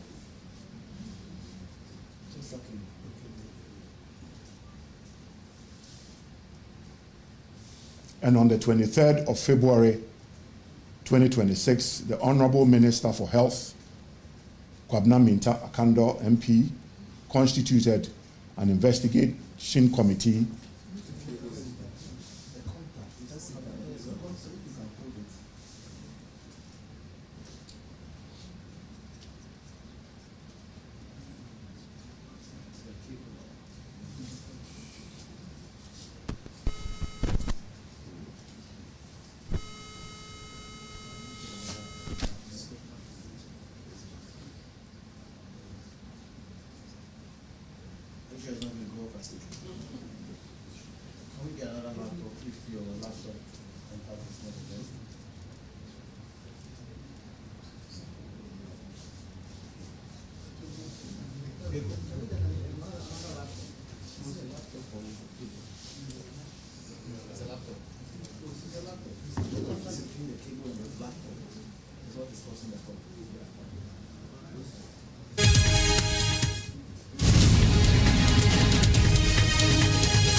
Another week is here on the greatest of all time show. My name is Giovanni Clip, and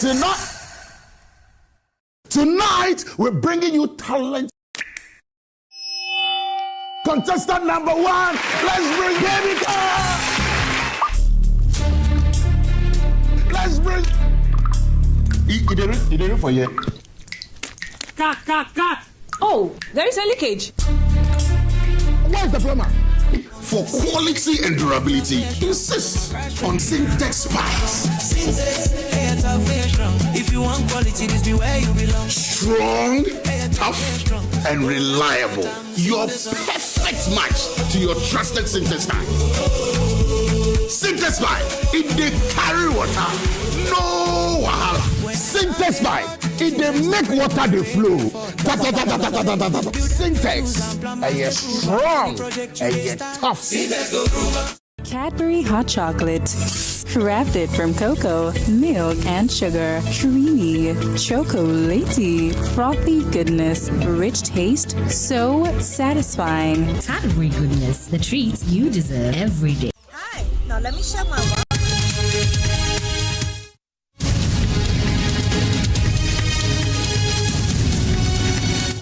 Duawune Williams, Dr. Conrad Baco, who is back in the UK, Dr. Henry Bulle, Dr. Kwame Ekrement, Madame Faustina Excel Adepa, Madame Gertrude Nanakune Dwajiman, Alhaji Dr. Inua Yusuf, and Da Costa Osei Ajekum.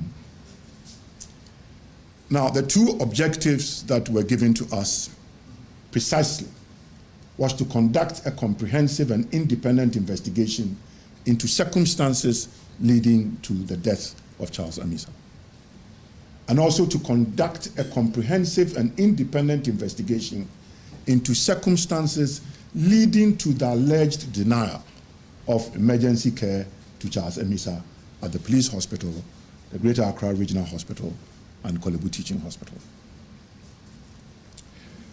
Now, we looked at policy and legal perspectives, and we looked at some national level policies that we reviewed. So the National Health Policy, Human Resource Management Policy Framework and Manual for Ghana Public Services, the Ministry of Health, Accident and Emergency Services and Guidelines,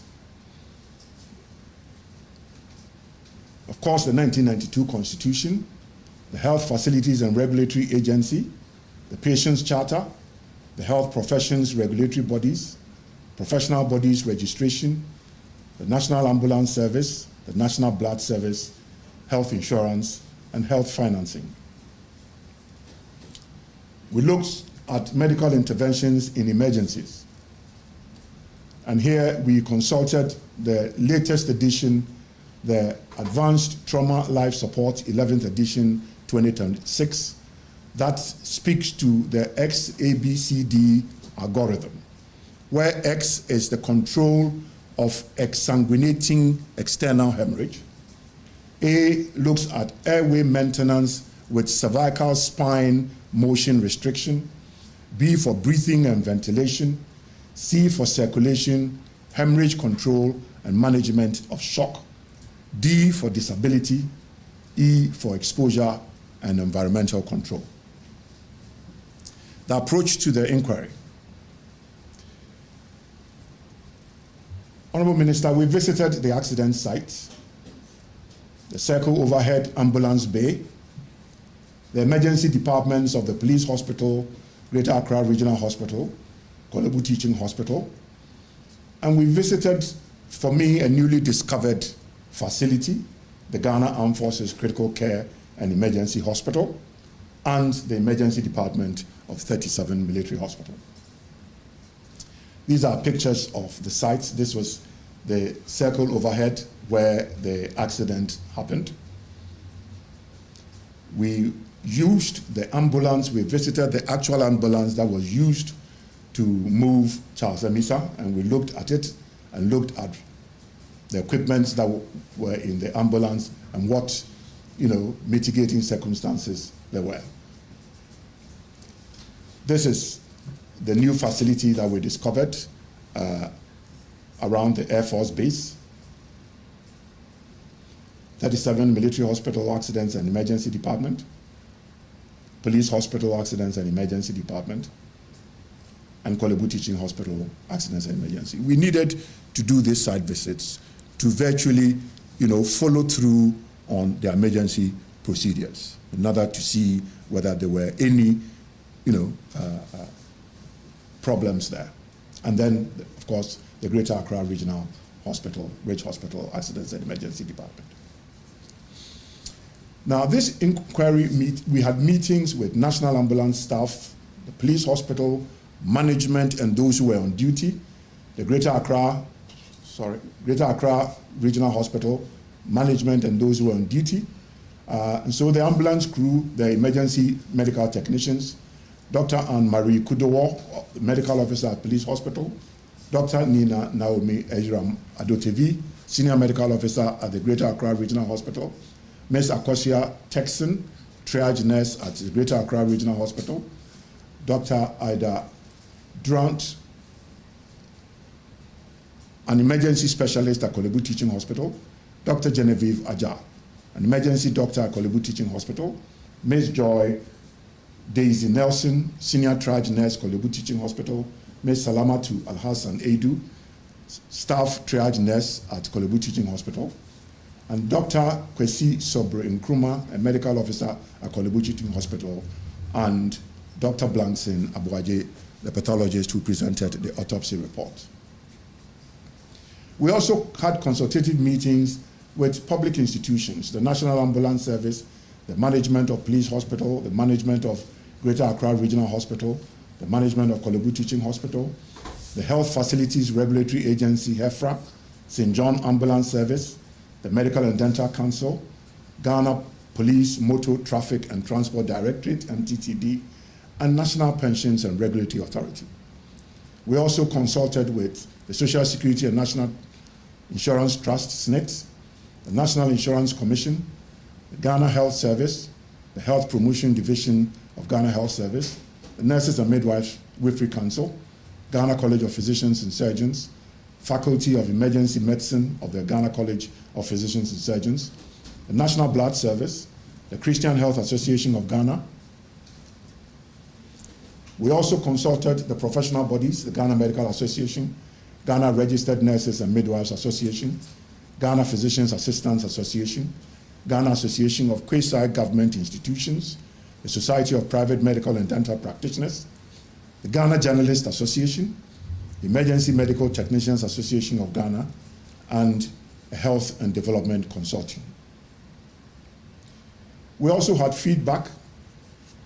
We met the family of Charles Amissah, and we had consultative feedback from organizations such as the Emergency Medicine Society of Ghana, the Emergency Medicine Residents in Accra, and Retired Nurses and Midwives Club. One of the 17 individuals sent us, contributions to the work that we're doing, from Albert Amponsa, Antonia Agbochi, Collins Owusu, Dr. Joseph Apiadido, Dr. Salam Kwashi, Dr. George Amofa, Elvis Kojo Alabili, Emanuela Asante, Hannah Ajay Mensah, Haik Dreshel Atta, Jonathan Mogbanja, Kojo Gadesi, Mame Kweamoa Yaboa, Wisi Kuji, Francis Odei, Ansong, Dr. Joseph Oliver Kome, Veronica Addo Donko. Now, the post-mortem report was very pertinent. The significant post-mortem findings were that there was a deep laceration injury of the right upper arm and blood vessels and muscles. Charles Amissah had a comminuted open fracture of the right upper humerus. He had severe pallor of all internal organs, shocked kidneys from exsanguination, cerebral edema, and had a mild cardiomegaly. Now, this is a snapshot of precisely what happened, and I think that, for me, this tells the whole story. At time T, 000022.32, this was the incident scene the ambulance got to the accident site. From there, 11 minutes, 22.43, they arrived at police hospital. This was the first point of contact with the former hospital system. So arrival of police hospital, and from there, they were moved on to the Greater Accra Regional Hospital. They arrived 26 minutes later at 22:58 to Greater Accra Regional Hospital. And again, at Greater Accra Regional Hospital, they were moved on to Kolebu Teaching Hospital. 48 minutes later, at 23:20, they arrived at Kolebu Teaching Hospital. And in all this, patient was alive. Again, Kolebu Hospital, there was no joy. In fact, he was moved on to go to UGMC, but the ambulance crew refused to move. And at 00:30, 118 minutes later, patient was pronounced dead. And the pathology confirms a slow death from medical neglect and was not from the instant trauma. What it means is that if at any of these facilities there had been medical intervention, Charles Amissah could have survived. Now, the key findings. Charles Amissah died of exsanguination, excessive loss of blood, due to an upper right arm bone and soft tissue injury, causing damage to the axillary and brachial arteries and veins following a road traffic accident.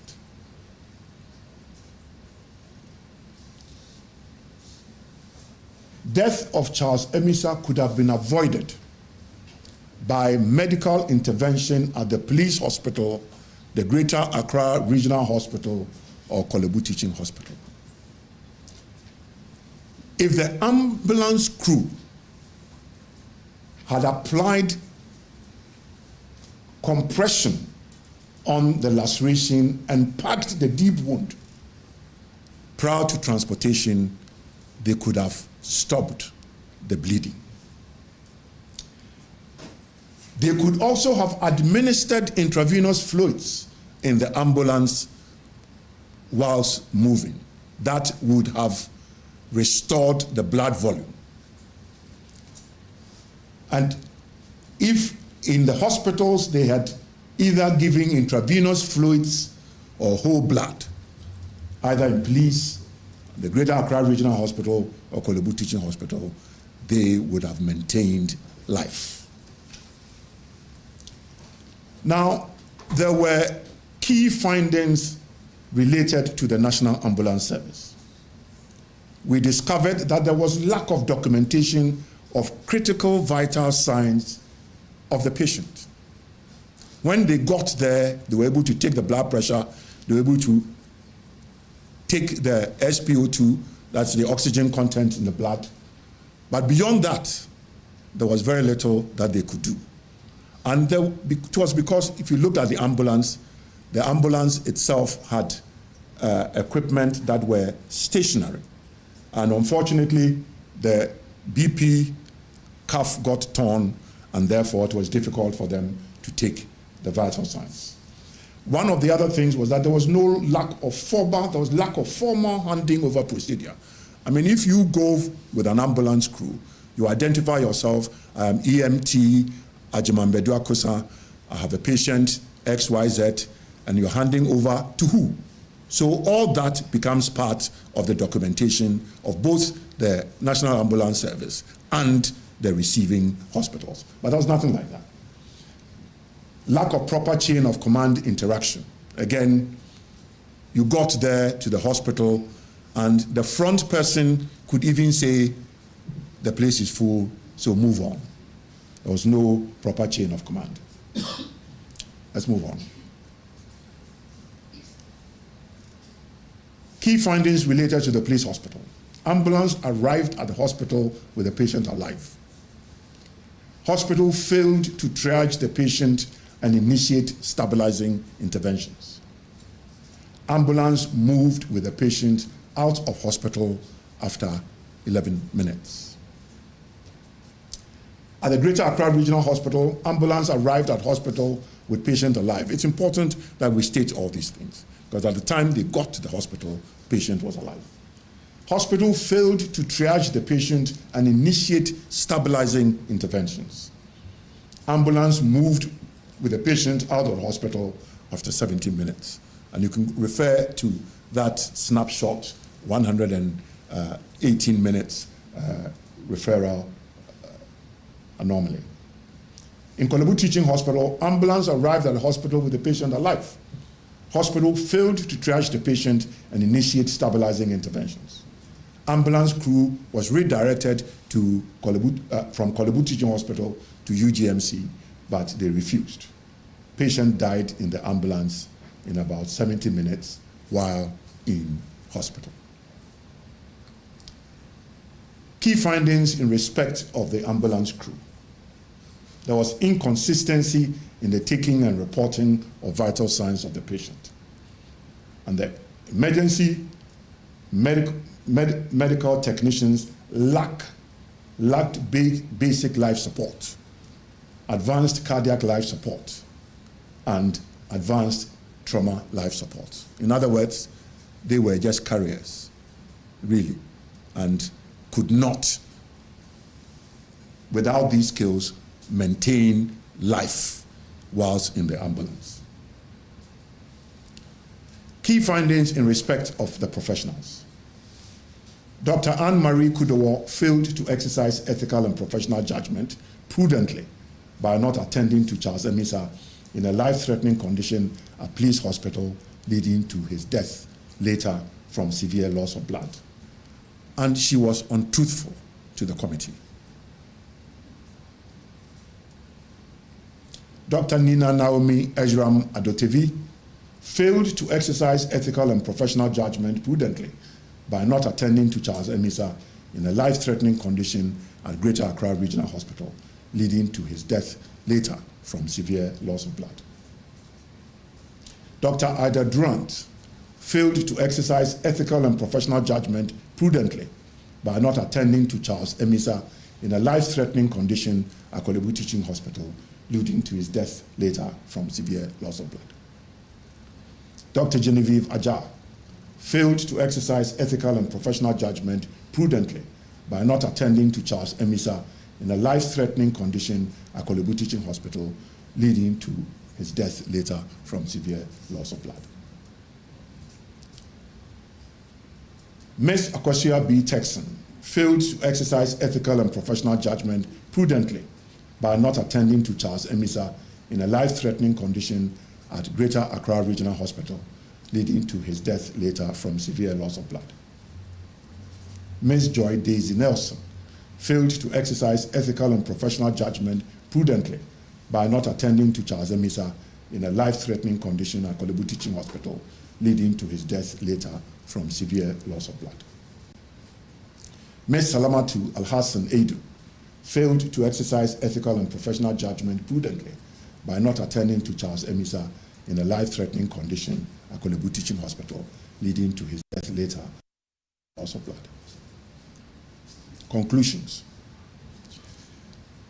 The medical staff on duty at the Police Hospital, Greater Accra Regional Hospital, and Korle Bu Teaching Hospital failed to attend to Charles Amissah when he was in a life-threatening condition, and this led to his avoidable death. Specific recommendations. Dr. Anne-Marie Kudowo should be referred to the management of Police Hospital and to the Medical and Dental Council for disciplinary action against her for breach of professional duty to Charles Amissah and for being untruthful to the committee. Dr. Nina Naomi Ejram Adotevi should be referred to the management of Greater Accra Regional Hospital as their employer. They have oversight, administrative and management disciplinary processes that they must go through, and the Medical and Dental Council for disciplinary action against her for breach of professional duty to Charles Amissah. Dr. Ida Durant should be referred to the management of Kolebu Teaching Hospital and Medical and Dental Council for disciplinary action against her for breach of professional duty to Charles Amissah. Dr. Genevieve Ajar should be referred to the management of Kolebu Teaching Hospital and Medical and Dental Council for disciplinary action against her for breach of professional duty to Charles Amissah. Ms. Akosia B. Texan should be referred to the management of Greater Accra Regional Hospital and to the Nurses and Midwives Council for disciplinary action against her for breach of professional duty to Charles Amissah. Ms. Joy Daisy Nelson should be referred to the management of Kolebu Teaching Hospital and the Nurses and Midwives Council for disciplinary action against her for breach of professional duty to Charles Amissah. Ms. Salamatu Al-Hassan Edu should be referred to Kolebu Teaching Hospital and Nurses and Midwives Council for disciplinary action against her for breach of professional duty to Charles Amissah. There were specific recommendations to expedite action on the establishment of a national electronic emergency bed management system. This was one of the critical findings of the committee. To take steps to fully integrate the Ghana Armed Forces Critical Care and Emergency Hospital into the National Emergency and Critical Care System. It was something that we discovered.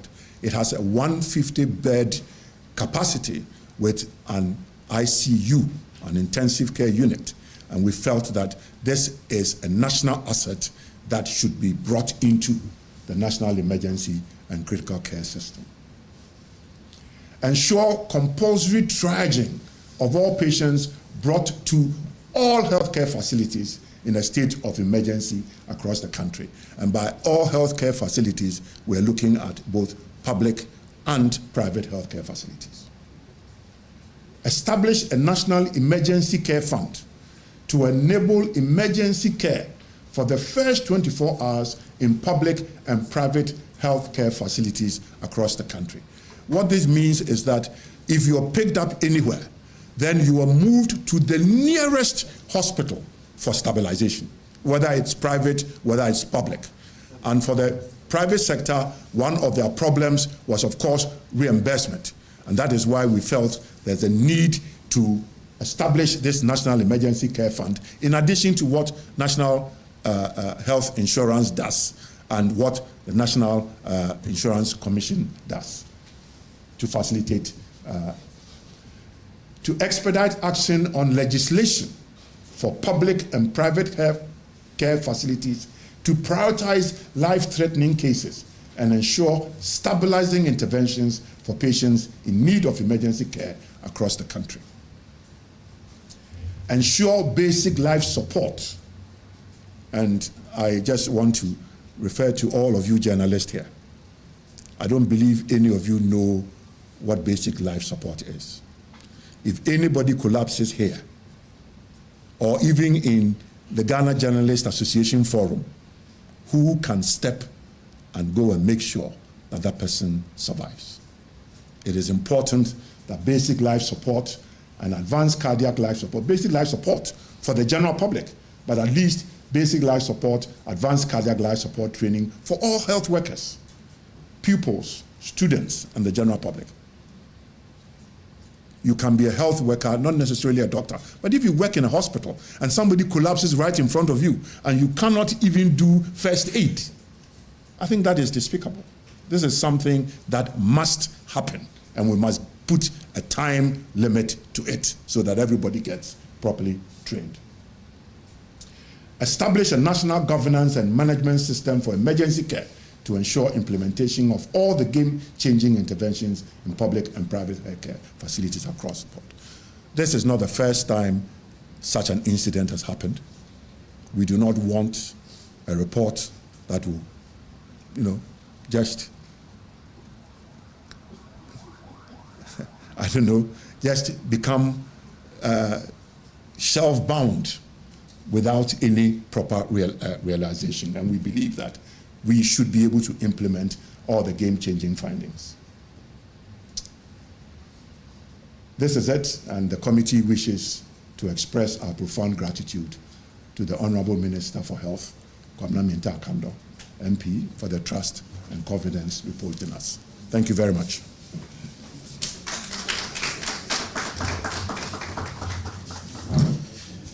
Thank you very much for the good work the committee has done. Can we put our hands together for them once again? At this juncture, we'll invite the Honorable Minister to officially come for the reports. Honorable Minister, this is a very detailed report that the committee is submitting to you, and we hope that action will be the key word. Thank you. Thank you very much. Honorable Minister, we invite you to give some brief remarks on this. Thank you.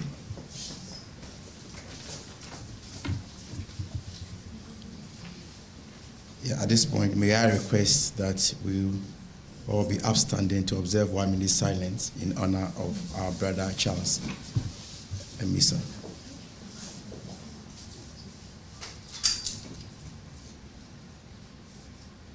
May the soul of our brother Charles Amissah and other departed rest in perfect peace. Amen. Amen. Let's be seated.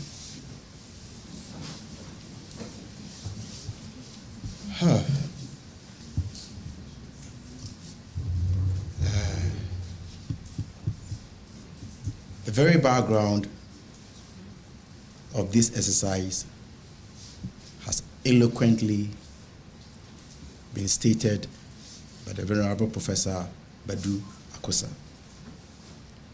And I don't intend to repeat whatever he has said. First and foremost, Prof and your team, I thank you so very much for the thorough work done. In the first place, I constituted a 3-member committee, but in your wisdom, you realized that you needed more hands to do a good job. I thank you for that judgment.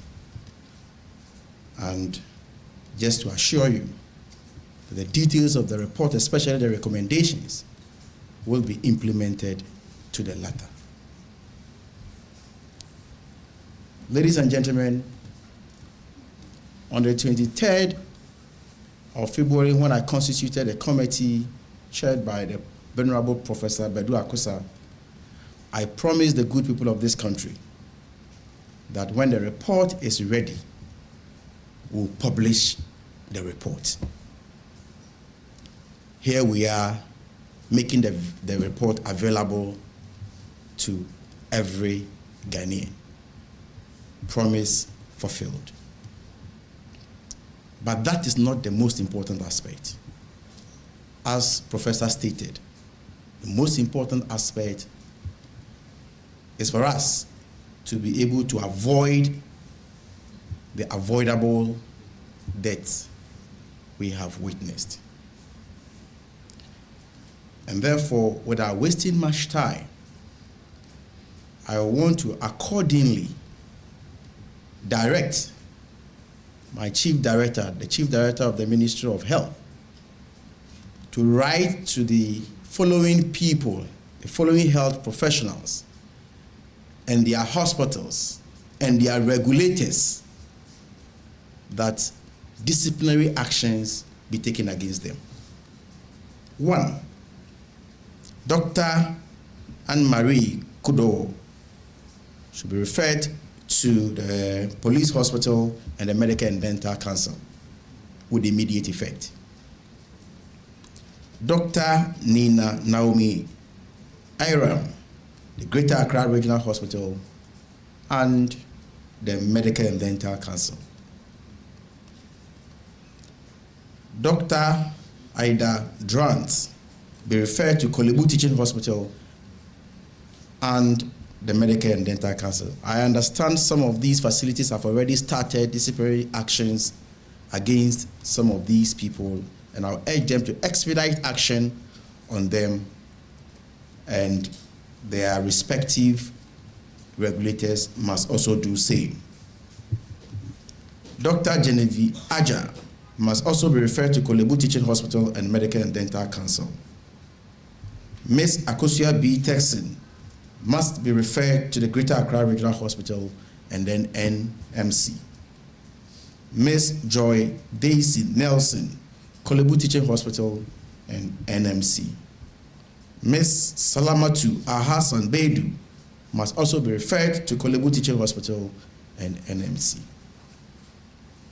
Before this incident, some measures had already been taken with respect to our emergency response in this country. We had already started the electronic bed management.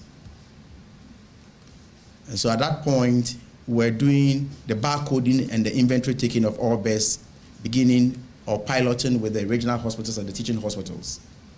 So today, ladies and gentlemen in the press, will have the opportunity to visit that particular site at Greater Accra Regional Hospital to see the progress made so far.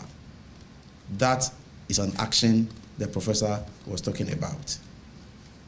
The second one was another recommendation that the Critical Care and Emergency Center or Emergency Hospital at the Ghana Armed Forces must be also made available to the public. That was a World Bank sponsored World Health Organization, UN, is that UN? Okay. So it is a national asset that must be optimized. And so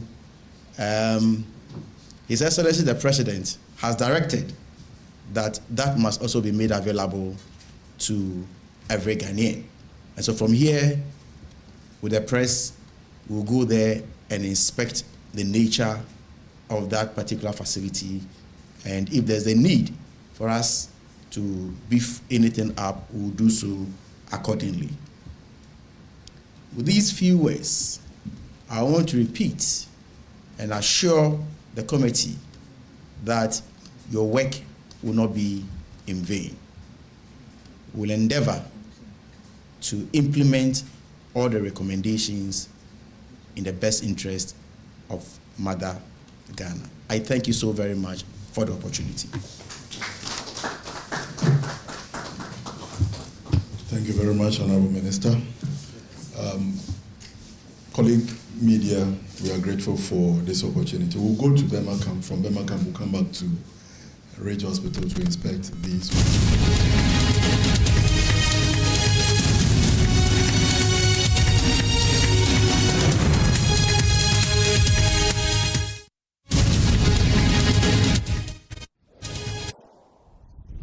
So those were live visuals from the Health Ministry there concerning the case of a hit-and-run incident that shook the nation. Now, the investigations are out and they have concluded that that death was avoidable.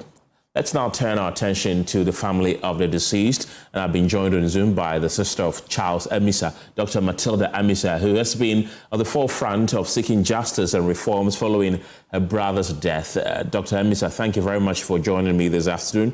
I was actually looking at the recommendations that they gave and sequence of what happened to your brother. I've been going through it when the incident started at around 10:32, and then he died some few hours later. First of all, they have concluded that the death of your brother was avoidable. That's something that you've probably known for a while now. How do you feel knowing that the truth has finally been confirmed by the committee?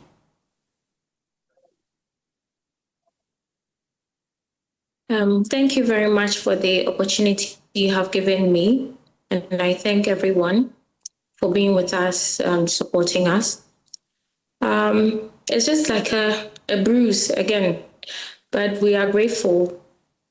Mixed feelings. We express our sincere gratitude to the committee that conducted the investigation. We appreciate their professionalism, their commitment and dedication throughout the process in pursuit for accountability. we also express our profound appreciation to the Ministry of Health. Right. They have done an excellent job at finding the cause of death. We are very grateful for the attention given to this matter. And as a family, we have turned pain into purpose, and we are going all out in honor of Charles Amissah. And in memory of the circumstances surrounding his death, we have set up the Charles Amissah Emergency Care Foundation. In memory of him, and our aim is to help to end the emergency care crisis in this country. Right. Yeah. I'm looking at the conclusion that the committee gave. They said that the medical staff on duty at the police hospital, the Greater Accra Regional Hospital, and the Kolebu Teaching Hospital failed to attend to Charles Amissah when he was in a life-threatening condition, and this led to his avoidable death. Let's look at the recommendations. They have recommended that Dr. Anne-Marie should be referred to police hospital for disciplinary action against her for breach of professional duty to Charles Amissah and for being untruthful to the committee. Dr. Nina Naomi Aram should be referred to the Greater Accra Regional Hospital for disciplinary action against her for breach of professional duty to Charles Amissah. Ms. Salamatu Al-Hassan Adu should be referred to the Kolebu Teaching Hospital for disciplinary action against her for breach of professional duty to Charles Amissah. Are you satisfied with these recommendations? So according to our code of conduct, exactly what the minister had said is what they're supposed to do. But however, this will not bring Charles back. And like I said, he's gone. But we do not want this to happen to anyone again.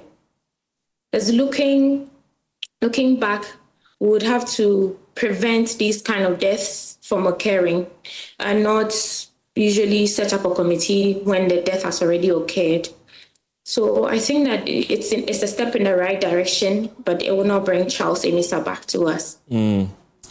Well, they have recommended the expedite action on legislation for public and private healthcare facilities to prioritize life-threatening cases and ensure stabilizing interventions for patients in need of emergency care due to the unfortunate passing of your dear brother. Is that a welcoming recommendation, you'd say? Yes. I think this partnership would be brilliant because we know that the private sector usually is all about money, and they would want to see patients if you have the money, and rushing an emergency to a private sector where there are beds available. If they open their doors to such emergencies, it will go a long way to help the government. Was the family consulted at any point by the committee? Yes. So the committee consulted us. We've been in communication with Professor Ajman-Bedu Akosa. He expressed he expressed himself concerning this, and he gave us the assurance that they would finish and then give us the feedback. So after the investigations, they truly got to the family. They spoke to us, and we appreciate their efforts. Prof, God bless you. Prof and the team, God bless you. You've been on our side throughout this journey.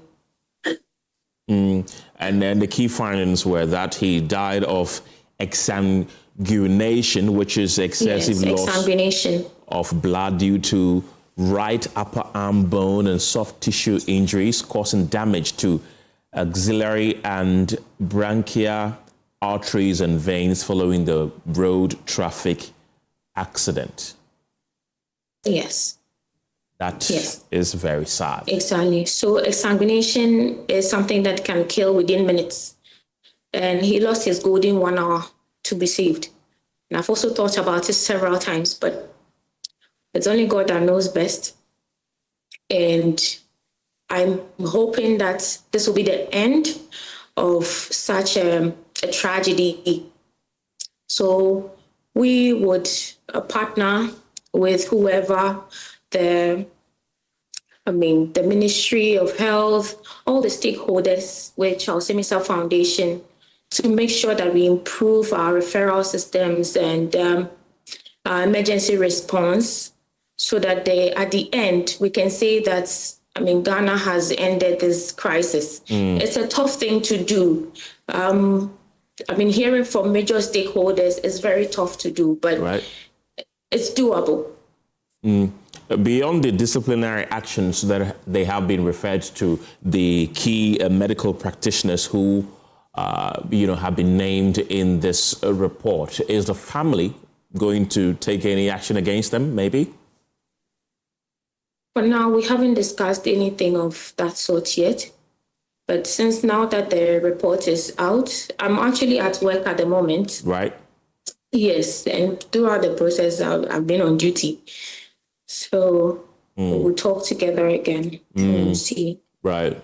My final question to you is about your foundation. Tell us a bit about that briefly. Okay, so Charles Amissah Emergency Care Foundation, of course, was born out of tragic loss of our brother Charles Amissah. And in his memory, we established this foundation, which is still in the preliminary stages of registration and all that. But we are taking the initiative to train, equip the healthcare facilities. Usually, we are targeting mostly the districts, the health centers, and then the CHIPS compounds, because we realize that these places, there are a lot of attendants there, and there are a lot of hospitals, over 8,000 facilities in this sector, but most of them do not have the emergency preparedness. They are not in that capacity to take care of emergencies. So they usually refer the cases to the bigger facilities, overburdening them and all. Right. So we have taken it up to train, equip these facilities so that they can be able to manage emergencies like, what happened in other minor emergencies. Right. To reduce the burden and the bed capacity. We also, try training with safe referral. Yes. So that's what we are doing. And we are making sure that every second counts for every individual that is in Ghana. And every life matters to us as well. Dr. Matilda Amissah, my condolences once again to you and the entire family. Thank you. And may the soul We thank everyone for the support. Right. Through this difficult time. Thank you very much. You're welcome. May the soul of the late Charles Amissah rest in peace, and may his memory be a blessing. That's how we end the pulse this evening. My name is Kenneth Gyasi. For more news, you can log on to myjoyonline.com. Have a good evening.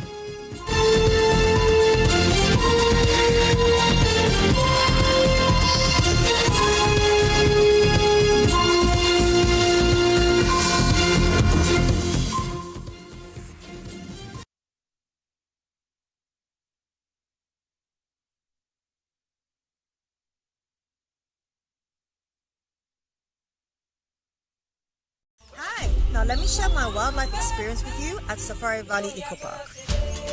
Welcome to Safari Valley Eco Park. Our electric shuttle pulled up, and in no time our tour began. We were surrounded by wildlife from the moment we entered the Eco Park. We were greeted by experienced tour guides who took us through orientation and how to better enjoy the experience. Watch these animals roam freely in their natural habitat undisturbed by our presence. We saw zebras, sable